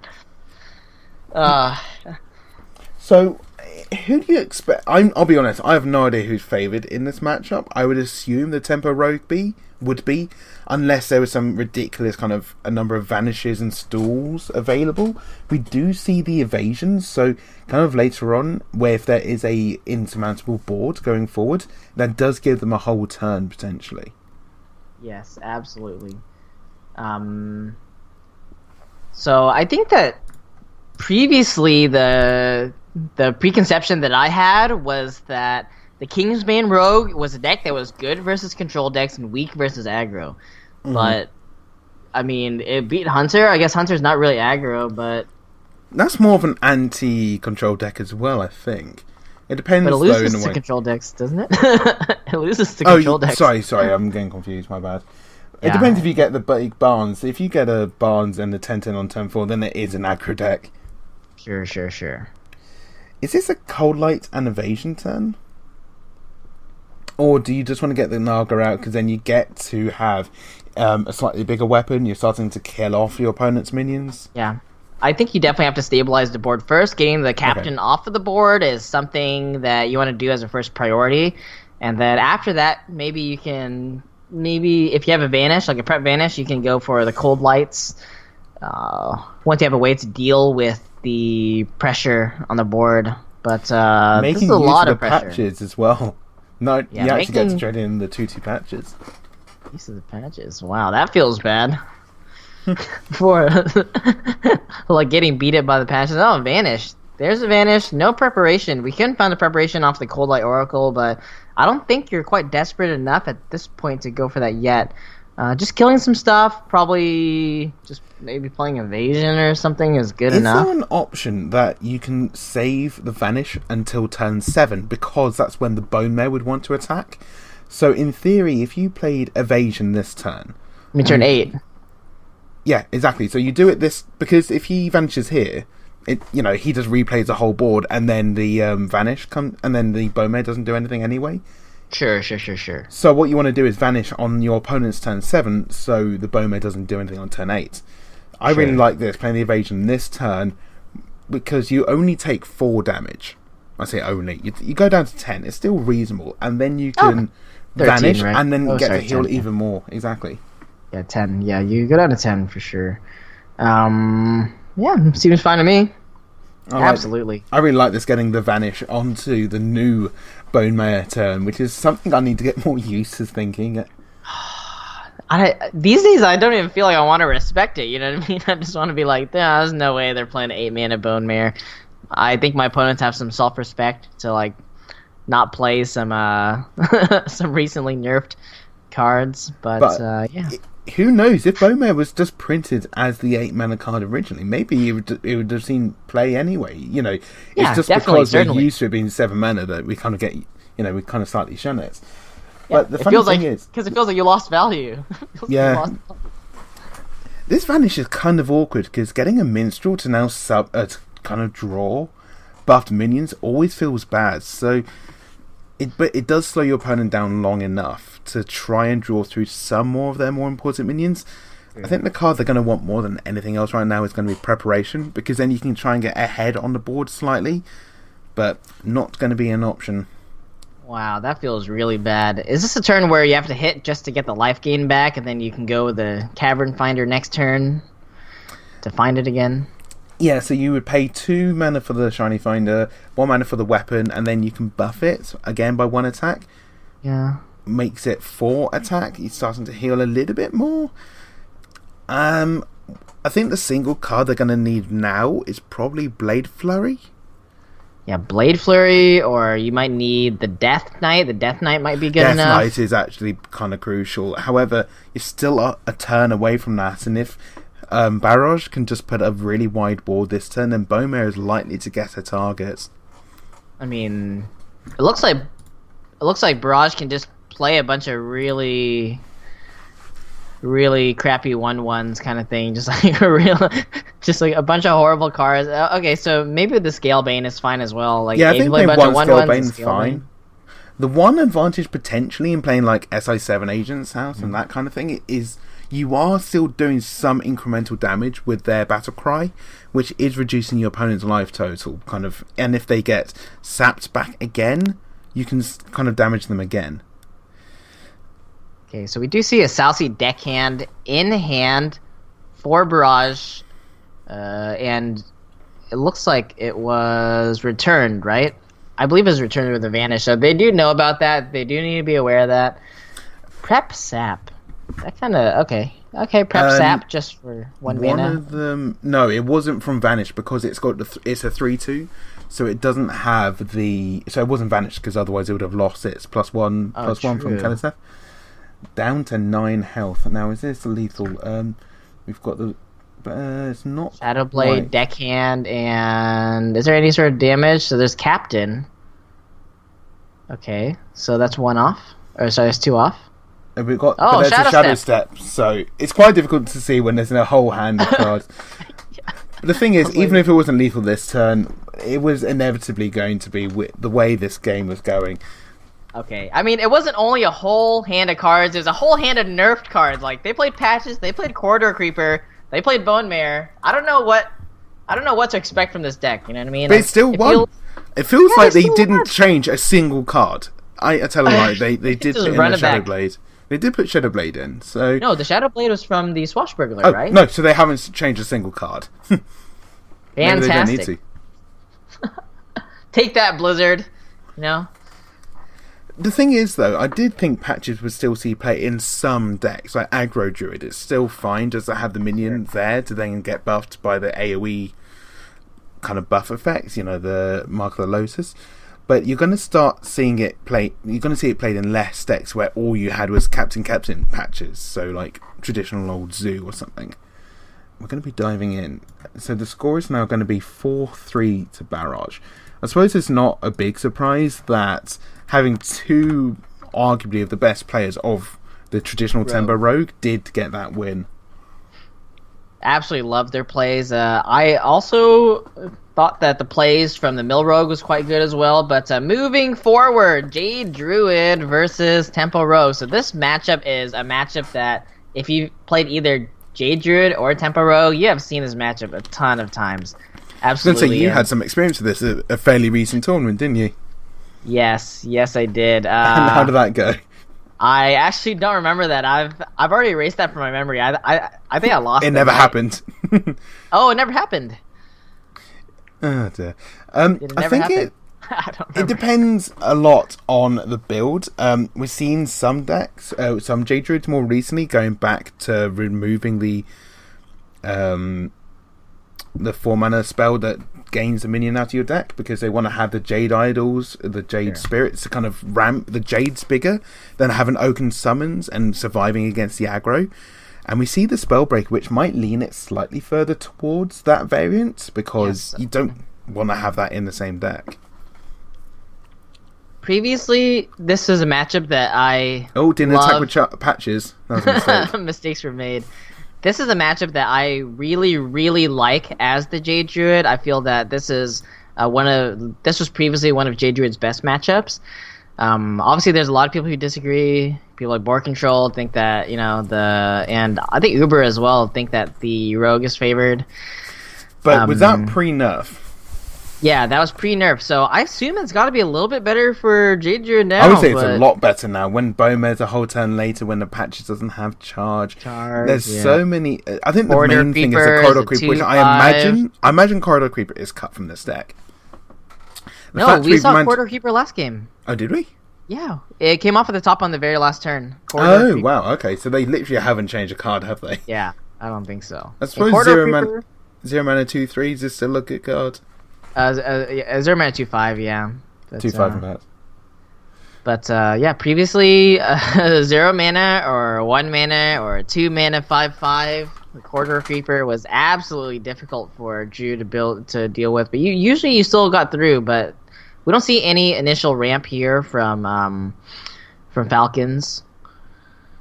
So what are they doing here? Are they just going for the respect swipe here?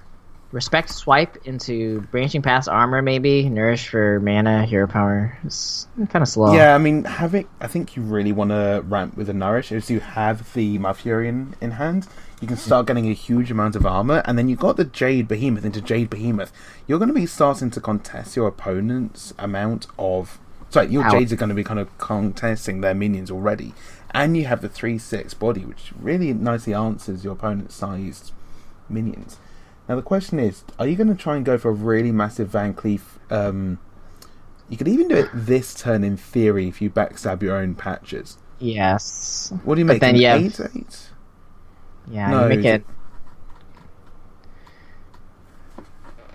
Is it worth it though? I mean, we do see there's the Spellbreaker in hand, and from their point of view, it's a 10/10, right? Yeah, it's a 10/10 the backstab. Yeah. Yeah, because you get to replay the patches. They're going all in, and I suppose it's 20 damage again. Sorry, it's an 8/8. Wow, I'm like totally out of it. Unfortunately for Meaty, they have the perfect answer. It's kind of the only way in this deck to remove something like this. Huh. Oh, we can go for it again, I guess. Okay, you're gonna make a 6/6 this time. They can actually kill the Spellbreaker as well, which is funny. Yeah, that was probably the best draw on their deck. I mean, it's a 6/6, not an 8/8, but now you have the 3/3 on the side as well, so you kind of got the combined stats separately now. Now here's the question: do you have enough time to ramp with the nourish? I think you do. Because otherwise, what's your play? Okay, so now with the Spellstone, you can go armor, and then just kill that thing, and then you have just good turns moving forward for the rest of the game. Yeah, you don't need to rush it out. Your opponent has one card in hand. You saw them use a backstab on their own patches. They kind of have so low resources at this point. And only having one card in hand means that even if they get a minstrel, they have to have a card that combos with it. It's going to be very difficult. But now, for the Druid, they can just play Jade Behemoth into Malfurion, into another Jade Behemoth, hero power, and then Fandral Nourish. It seems a very straightforward plan, and they're above 30 starting health already. Oh, Ultimate Infestation! Yeah. The question is, are they going to play Ultimate Infestation before the Druid? Oh man, if there's a prep Ultimate Infestation, that would be glorious. Well, it is possible if they have another Swashbuckler play next turn. Yeah, for sure. Oh my goodness. Well, the Swashbuckler can never give him a prep, right? It'll be Innervate, I guess. Which is like a counterfeit coin. Which is exactly like counterfeit coin. Yeah, but you get twice the art that way. Okay, well, this is going to be There's no Bone Mare to punish there now, because previously the 3/3 would have turned into a 7/7, would have got a really good trade on the 3/6. Mm-hmm. One of the things I liked most, I think it was the dual class arena, was getting salty one day because my opponent was a Warlock Druid. Oh, Blood Bloom. Yeah, Blood Bloom, Ultimate Infestation, take 5 damage only because you get the armor back, and well, I guess it turns out on turn 2 you have a 5/5. You've dealt 5 damage to your face, but you've dealt 5 damage to your opponent's face, but you've also drawn 5 cards as well. That's one way to lose a game. Yep, and I think that Barrage is going to need something similar. Sometimes Lich King can really cheat out mana as well. I'm not sure which card they're really looking for. Maybe it's Army of the Dead they're looking for. Well, Elven Minstrel was certainly the best draw on their deck to actually kind of come back when they did have a pseudo empty hand. And now they have heaps of value as well. Getting Lich King into UI. Maybe this is just the turnabout they needed. I still don't think it's ever going to be good enough, but there's definitely a chance now. It was not looking possible before, but it's looking quite good now. There is certainly a chance. It's not 0. Yeah, the one advantage that we have is there's no, from Cast Vision, there's no way to kill this 1/1 spider, and that can take down an entire Lich King. That is really sad. So we know that can't really get played. Or do you just play it just to get the card? Is it worth it? I mean, you're going to go play Ultimate Infestation next turn. I think Lich King's coming down this turn. I mean, is it? Because Seer Knight plus the Creeper is reasonable, but you have to suicide the Sentinels. Can you get the Creeper down? You only have 9 mana. Oh, you only have 9 mana. That's an issue. I think that's an issue that says you got to play Lich King. It's like David and Goliath. Awkward. It's kind of annoying, but 1 more mana, you could have like UI'd maybe. Wow, this is like the saddest Lich King is going to be taken down by a 1/1. Yeah, David and Goliath, and this time David is David the spider. Yeah, spider. Wow. Okay. Yep. he got to kill 2 guys. That's amazing. Oh, dude, poisonous spiders. This is hilarious. Fangel into Nourish, and in the worst case scenario, he's just going to get to hero power and get kind of the Warlock hero power for a second. Better than that, he could get like a Wrath and just cycle off it again. Hello? Please, Nourish. No! What? What are you doing? Wait. No. Wait. The wild growth doesn't. Oh, I know what they're doing. They're trying to clear the hand so they can UI next turn. But I don't think you really need to care about overdrawing at this point. No, absolutely not. I think that you can like play with 2 cards left in your deck after the UI and just kill them. Okay.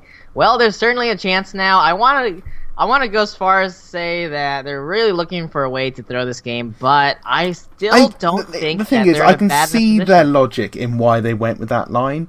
And the funny thing is, it's now just given the Druid a really nice target to UI themselves.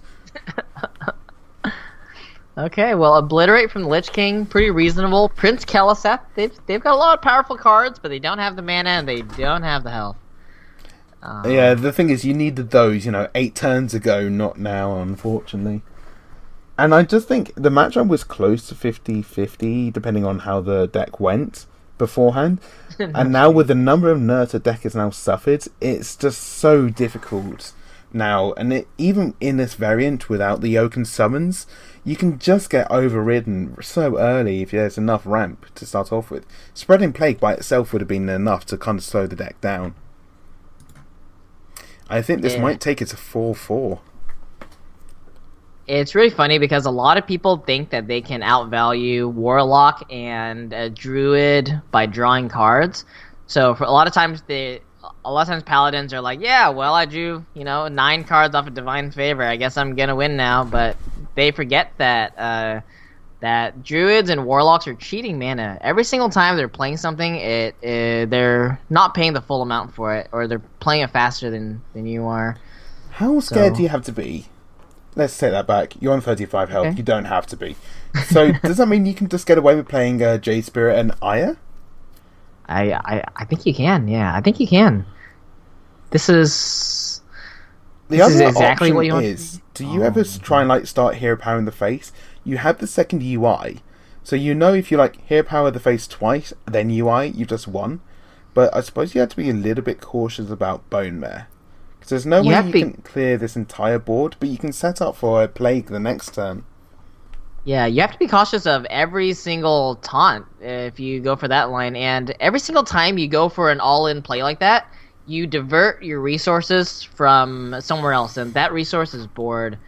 So potentially giving up that board will just be way less damage in the long run. Oh my goodness, I absolutely hate this Spreading Plague here. I think Spreading Plague, you're really scared of 7 power at 35 when you have Aya and Jade Spirit in your hand. I think that this is probably by far the route that I dislike the most moving forward from Falcons. But I think they're still in just a good spot. They're still in a good spot. I feel like this can happen sometimes when you got enough people in the room talking. It's sure. They're trying to find the line that they're all happy with, and okay, let's kill our opponent. And they're trying to find the best way of doing that. And the way they're thinking about it is, you set up these taunts, you have the 4/4, you have UI in hand. You only have to do 2 more face damage, and you've won the game. Yeah, so sure. that could be surviving until you get swipe and then UI, because there's no healing in the rogue. Mm-hmm. I personally would have liked this turn to be able to develop as many Jades as possible, it means any like later Jade Blossom is now at 5/5, at 6/6, at 7/7, and the Plague, if that board does get removed, is gonna just get even bigger and wider. And all you need is like 1 minion to stick around, and then you can branch and pass to buff that board's attack as well. So I don't think it's the absolute worst play possible, but I still would have much preferred a that turn to be developing Jades more than these 1/5s, because as you can see, this is now a bit difficult. And how much better would a Plague be this turn? Yeah, I mean, if you made the other play, you don't even have to play this turn. You probably just have lethal. You know what I mean? Actually, just before I say something stupid, do they have lethal? They can branching paths to get armor. Okay. Twice. Yeah. The Spellstone can go in. What if they do attack, and then, or what if they do attack and then armor and then hero power for the armor? Is that ever better? The Spellstone in that case does 6. I think they're always just off. They can. It's one off. But what they can do is get that all important damage through. Be on a safe enough life total, then there's UI the board next turn. So I think the absolute safest thing is probably this line that they are deciding to save. I mean, yeah. So they armor here, they deal it to that. They're 2 off here with the Arcane Tyrant, and I mean they're still pretty alive. I mean they're on 44. They're not going to die anytime soon. Can a Swashbuckler ever do it here? Do they have a Swashbuckler left, and can they get something? Leroy is absolutely not enough damage. I mean, swash into some sort of healing might have been an option, but again, so this is, I like this play in a way because it's following in the line of what they tried to do last turn, where they tried to get what board they could and then go with it. Again, we would both have preferred the Jade line, but what they are doing is kind of being committal to the line they wanted to take, and that is going to win them the game in this scenario, because I can't see a single way that this is going to pan out well in the Rogue's favour. Whoa. What a line. What a world. Definitely there was a way, though. I think they both get there, particularly as the Aya would have been so difficult to remove both sides of it, and if you're leaving up a 5-attack Aya into a Bone Mare that's then getting taunt, you know, I think you're going to get there eventually anyway. But in this deck where you have like another copy of Swipe, another UI, I'm sure they must be aware that there is a way of them dying this turn. Yeah, for sure. I mean, there's a Swipe left, there's Ultimate Infestation left, in 8 cards. Particularly with the lines that they've seen their opponents been taking the last few turns, where they were so committed on pushing that last little bit of damage. And that's...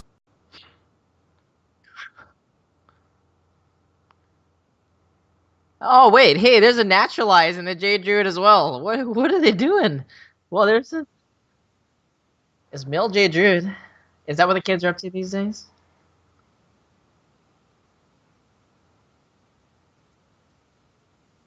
Yeah. Sure. Absolutely. So Rogue took 2 wins, I think, didn't it? Oh, no. Wait, did the Temple Rogue take 2 wins? No, it was only 1 win, right? Yes, and then yes. So each of the Rogues got a single win alone, and I think we are down. Is this their last deck?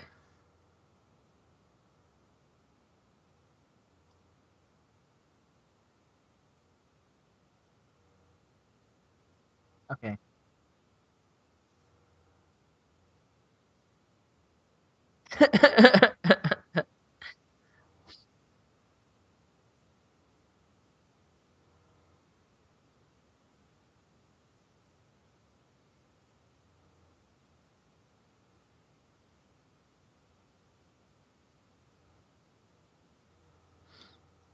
I have absolutely no idea what's left, but we will figure that out in a moment.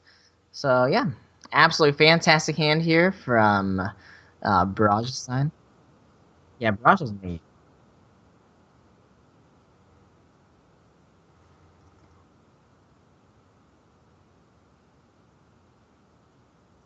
No, Pally was banned, right, for. Mhm. No, no, no, no. They banned Warlock and Pally, right? Barrage banned Warlock and Pally. Right? Yes, yes, yes. That's right. That's right. Barrage has Pally. Mage, yeah, yeah, yeah. Okay. Anyways, yes. Wild growth on turn two. Absolutely what you're trying to be doing as a druid that's trying to ramp into bigger stuff. We see the naturalize come off the top again. Yep.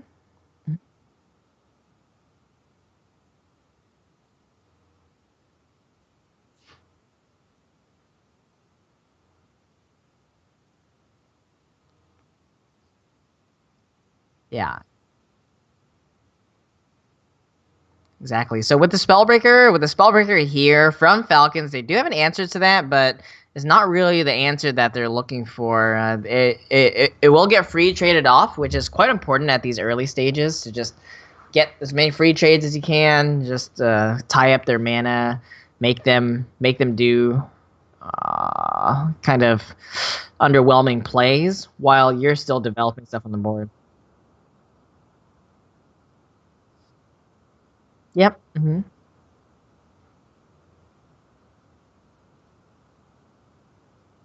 Absolutely.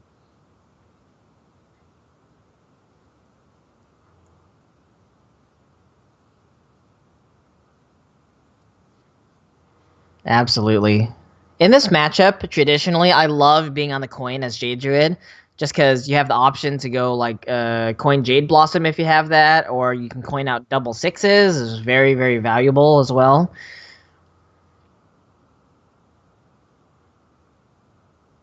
Yes. Hmm.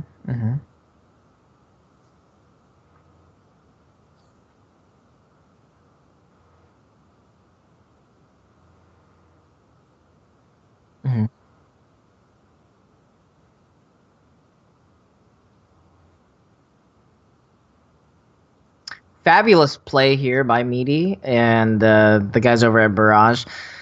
They hit the face instead of trading to this 4-3 because, well, this. Yeah, I mean, the 3-6 is just very similar to the 3-5, and if they have to do this, it's fine. Otherwise, your board's a little bit weak to swipe, a little bit weaker to swipe hero power on that turn. Sorry, just a swipe alone on that turn. Okay.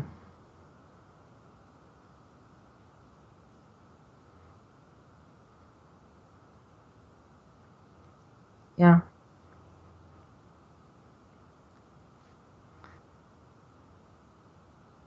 Absolutely not. I did not like. Yeah, I did not like my. Yeah, because my baby girl, even though she's expecting a 4-4 Jade Girl on my. This analogy has gone very very wrong. Yeah. Okay, well, I guess Meaty don't care about his baby girl. I mean, he's a doctor, right? He can figure it out.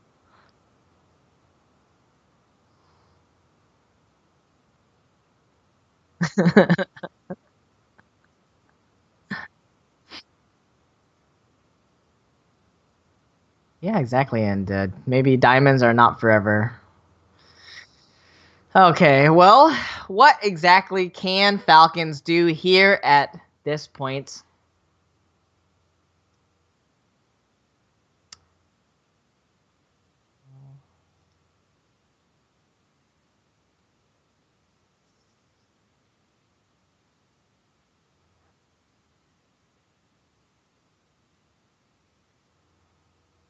I mean, I'm just trying to think if that was better than like a swipe hero power because, uh, yeah, true. Mm, yeah, maybe not. But the problem is that I don't know. It's not really contesting the board that much, is it? It's just kind of like fogging your opponent. Sure, you don't prevent you prevent the damage from going to your face, but you're not really taking that much power off the board. So if the swipe here is not better, then it's gonna be a bit off. Yeah, you get the hero power.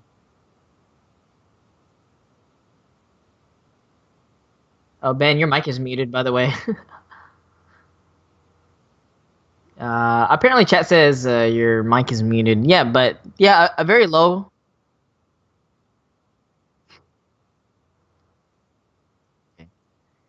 Yeah, so, I mean, a very low value hand indeed. They do need to get to Ultimate Infestation. The problem now is that, I mean, I guess it's a good problem to have, that they managed to find the Jade Blossom, a ramp that connects them from turn 8 to turn 10 to Ultimate Infestation, but they do have to deal with this board first. So I think Swipe really is in order here, and I don't mind even using the Spellstone. So if you swipe the Fandral, Spellstone, the 4/3 Hero Power down 1/1, leave a Poisonous 1/1, I think it's fine. Alternatively, yeah, you can go for Jade Blossom, the Spellstone here. Yeah, actually that's got to be much better.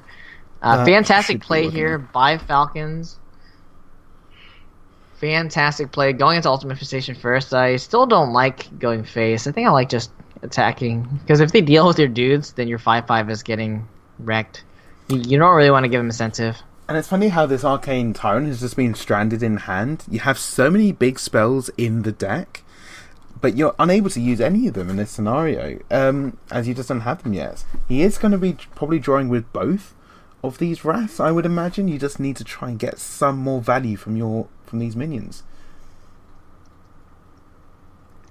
Okay, well, the previous turn they went with Jade Blossom instead of the Hero Power, which ultimately is the absolutely correct decision. So now Ultimate Infestation is going to be on the table for them first, while Barrage actually does not have a copy of Ultimate Infestation whatsoever. Not only that, they've just served up a 5/5 on a plate to clear here. Oh, I my love goodness! this with the Spellstone here. I love this play.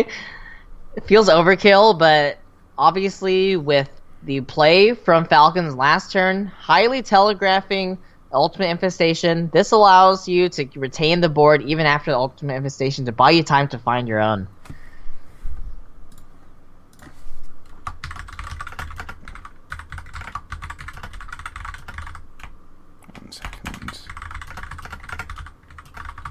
Okay, well, I think you still go for the Ultimate Infestation. The Ultimate Infestation is 10 mana. Otherwise, but what are you going to play it on? You have to play it on the 5/5, don't you?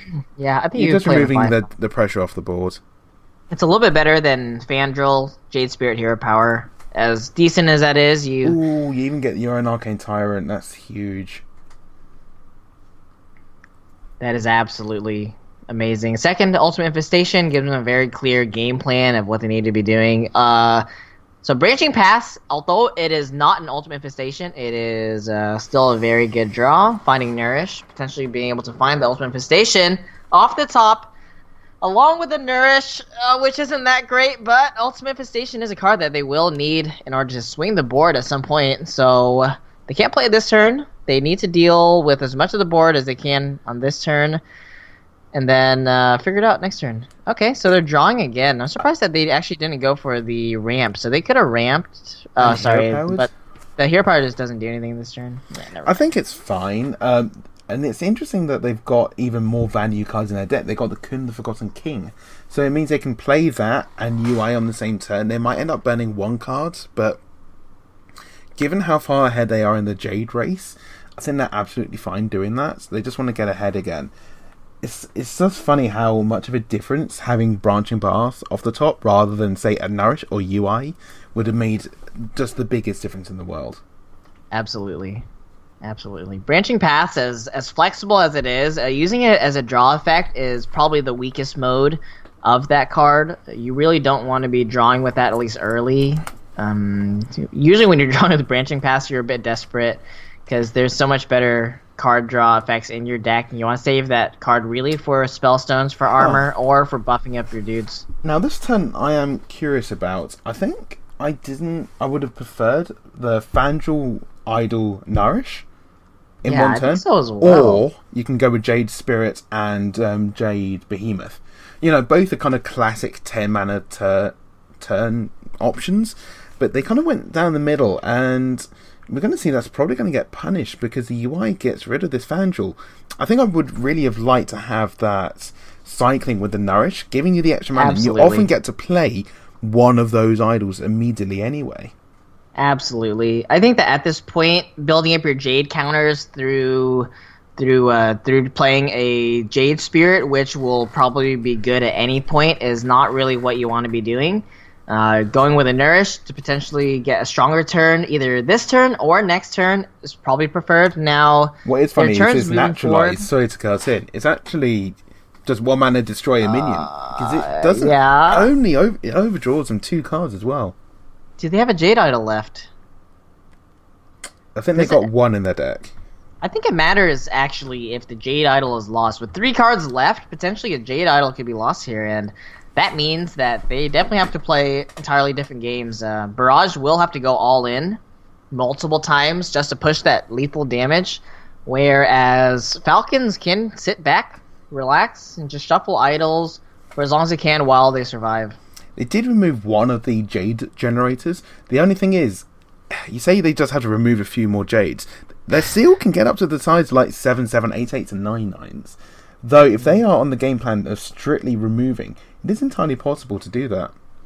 Yeah, I mean, if you look at their hand right now... I'm not sure why they killed off their 2-3 rather than a 2-2, but when the rope starts going, you just have to... Ooh, like, these burns are huge, actually, because if you look at their hand, there's only Jade Behemoth and a Jade Blossom as Jade-generating cards remaining. So they're extremely fortunate. They must still have a Jade Idol left in their deck, I believe. Yeah, absolutely. And they're absolutely fortunate to not have burned that Jade Idol, because at this point, these Jades are probably not big enough to finish out the game. Are you sure? If you look at the board, say, right now, you can just go face. This is going to be difficult to deal with, to be honest. I mean, they do have a branching path, so you're absolutely correct. They do have a branching paths. Yeah, because all of a sudden, you kind of need to look at branching paths. Instead of, like, saying alive, it's a savage draw. And even with just double swipe and UI in hand, that's a lot of reach. Finally, the Death Knight does become available for Falcon, but it might be just too late. It's one of those things which you don't really consider how much extra damage that extra the hero power does from the Death Knight, and having it on turn 7 when they didn't have that much to do has let them get so much incremental value from it. Yes. I will also say that I think that turn when they played Fandral and didn't Nourish, when they played Fandral with the Jade Spirit, that turn was potentially too weak. That currently they cannot contest the board. So I think it really did come down to that turn, as you said. And I believe that this is just lethal from Barrage. So you have buff. Your Arcane Tyrant goes to 6. Or sorry. The Behemoth goes to 5, and then you swipe face. Yeah, right? And you've got the hero power available to go face as well.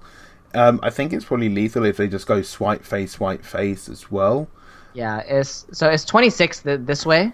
26. That will be 1 over lethal, I believe. Very nicely played there. Just kind of, even if that Jade Idol did get burned in the end, it wasn't essential. They've just found the most damage way, just getting the board, securing it, and just overtaking their opponent in this scenario. Also, my maths is absolutely horrible. That was way more than 26. Yeah, I think they were 5 over in the end. So that's going to take Barrage onto match point. They are ahead at 5-4. Whatever happens, it's been a very close fight, and it's kind of fun to see the variety in the decks that were brought. So even though we're seeing Mage and Priest and Rogue, we are seeing a variety of different decks, from like Kingsbane to Tempo Rogue. Although there are a number of varieties which would say the same. Both had Jades, both had the same Priest as well.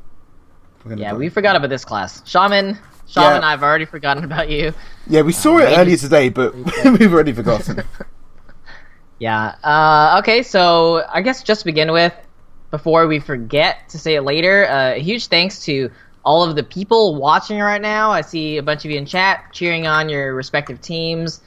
Thank you for giving us the opportunity, both Barrage and Falcons, to put on this event.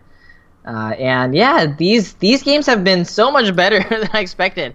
Like the difference in philosophies are so apparently different from these two teams, and I would really be interested in seeing more of this Trinity style format in this meta down the road.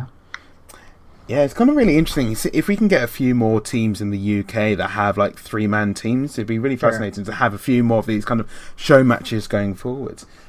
diving back into the game in front of us, we do see the nerf corridor creepers here, and they won't be used so much as the 0 mana 5/5s, but more the fact they're going to be 7 mana minions that cost 0, because then you can use them with, especially with Thing from Below, on huge evolve type swing turns. Just a typical Jade Druid turn from Barrage, going Wild Growth into Jade Blossom into Nourish Ramp Hero Power. But Shaman, as much Shaman as people think that Shaman is a horrible matchup for Jade Druid, just because of cards like Spreading Plague and ramping and swipes and stuff like that. Shaman is one of the classes that cheats the most in Hearthstone. So Evolve, extremely powerful mechanic, double quarter creeper. This is lining up to be really the way that they can steal a game from the powerhouse. Yeah, traditionally they were always able to kind of go like Devolve Bloodlust and just kill their opponents out of nowhere. Especially if you did get the double gangster evolve turn on turn 5 or 6. Druids are really bad at dealing with kind of mid-shaped minions. If you've got a 5/5, they have a tough time dealing with it. If all of a sudden you get 3 of them in the same turn on turn 5, even if they have like 7 mana available to them, they can't usually deal with it. Okay, well, devolving this is reasonable, I guess. Yeah, the only thing is they don't have a strong play to play alongside this. I wonder whether you could just hang back and go, say, like... Well, there's... Yeah. If you went, like, Hero Power Thing from Below, you then get the 5/5 that does contest the 1/5s. Yeah. And then you can start kind of getting through. Although it does start killing off some of your minions, so it's kind of like swings and roundabouts here. Oh, well, Shield Bearer, one of the most powerful cards, as a Raynad would have said... Maybe 2 years ago. It was 3 years ago at this point, I think. It was in the constructed deck once upon a time in the Hearthstone far, far away. Oh my goodness. Well, a lot of cards that we don't get to see quite often. Animated Berserker, 1 mana 1/3 from Warrior. Well, after you play a minion, you deal 1 damage to it, because everyone knows that you love dealing damage to your own minions. You do in some decks, not so much with this. Maybe in Patreon one day.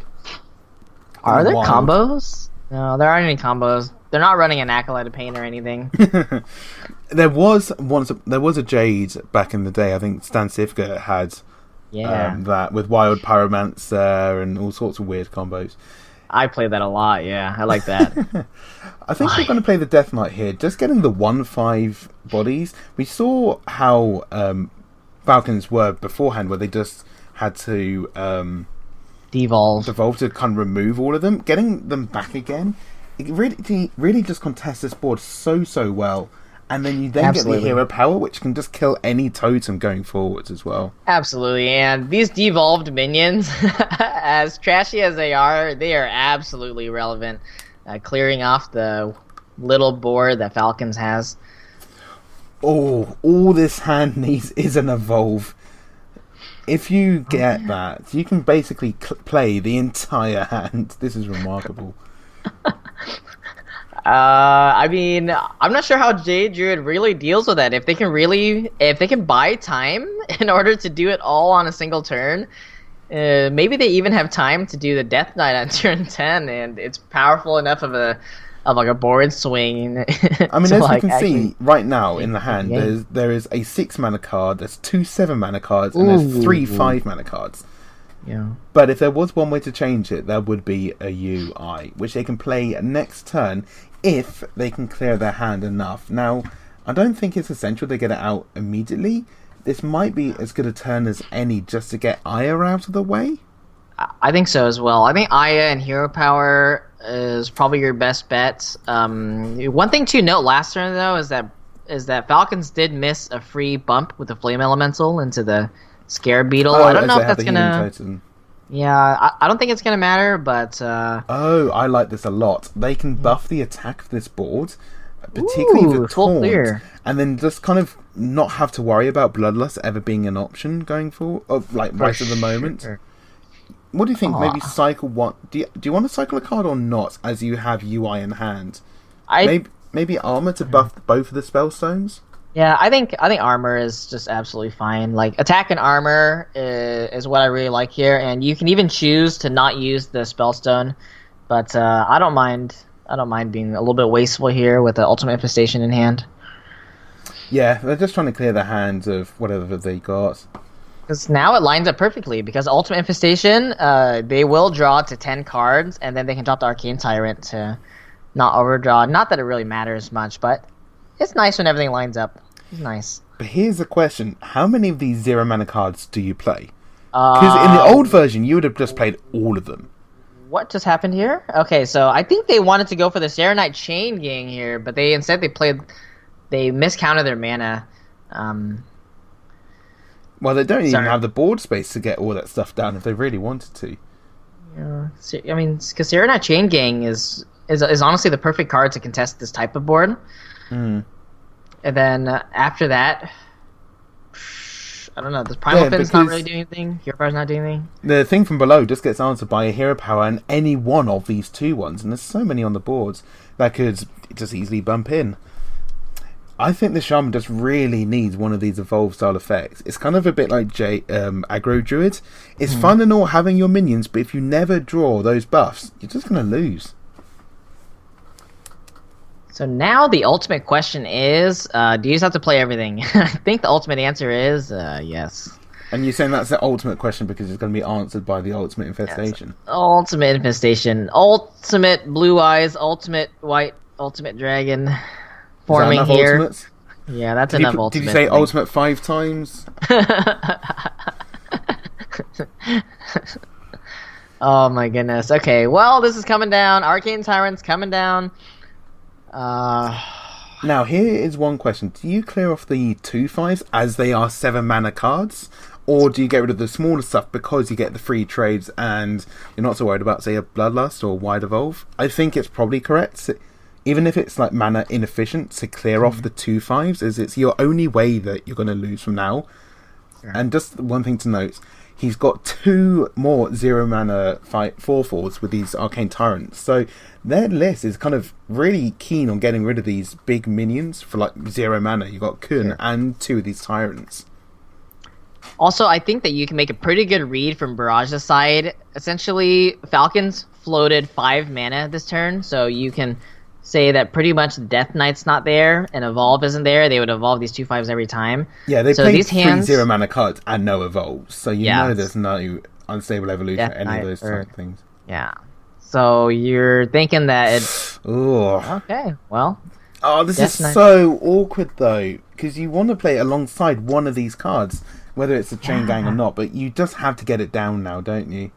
I mean, it might have been the play previously, like the previous turn. Sure, you take the 8 damage or whatever, and you just deal with it. You know what I mean? And maybe you just have to draw and evolve. These things are not sticking, even though they're 2/5s. They're not sticking. They're not very powerful. You just have to hope to draw Death Knight or evolve the turn after. I suppose if you're getting like Tyrion, Ysera, and so on and so forth, that's one way to win. So potentially this was a losing play from Falcons, but again, hindsight bias. There was a lot of annoying stuff on the board that you kind of wanted to play. Maybe they missed their Serenite Chain Gang. Now, there's no lethal setup quite yet, but they're not far off. I think if you just take your time, you can play Kun just as a 0 mana 7/7, and just take your time, and you can actually clear off the 3/2 first with your 2/1. Is this not lethal here? Not with the 3/2 on board, as it increases the cost of all of your attacks. So, because they had branching paths for an extra 8 damage, swipe for an extra 4 damage, and you can just do that on 10 mana, right? Remember, they had to put one of the minions into the 3/2 as it increased the mana cost of all the spells. By only 1, right? Only 1. For each. Yeah, it's true. I'll have to double check. But again, it's in one of the scenarios where how do you lose from this scenario anyway? Sure. Like, how we've seen that a few times where people have just taken the safest line and not won the game, but as it happens, we are going to see our victors are Barrage Esports. They've taken down the Fight Night tonight. Yes! From the blue corner, the winners are Barrage Esports, the town favorites. Woo! I mean, surely going into this, I think that it was very safe to say that they are the favorites. They are some of the best Hearthstone players in the UK, in Europe in general, potentially. And it was a really, really good fight from Falcons, especially being a smaller, up-and-coming esports team.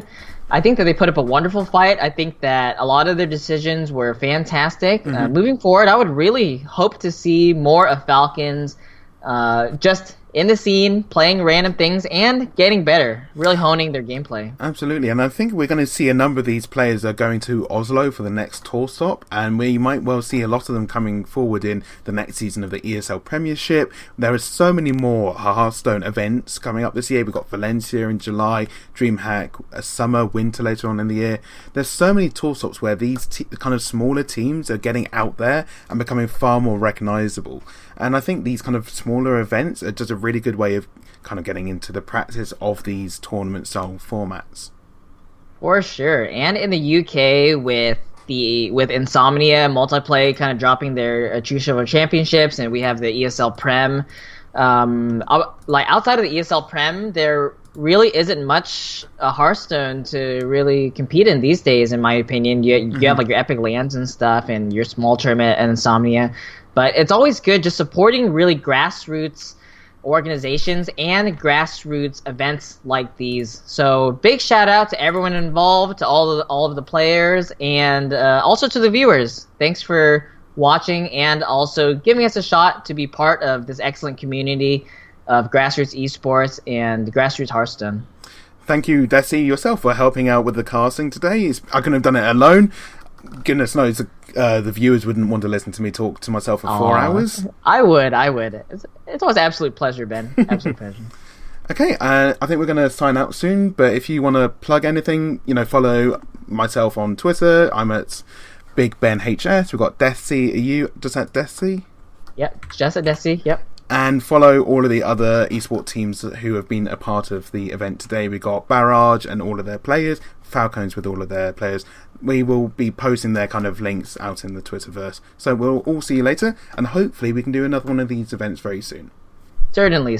And should we go ahead and put it on the starting soon screen, just in case sometimes there's some problems with ending the delayed streams early kind of thing? Sure.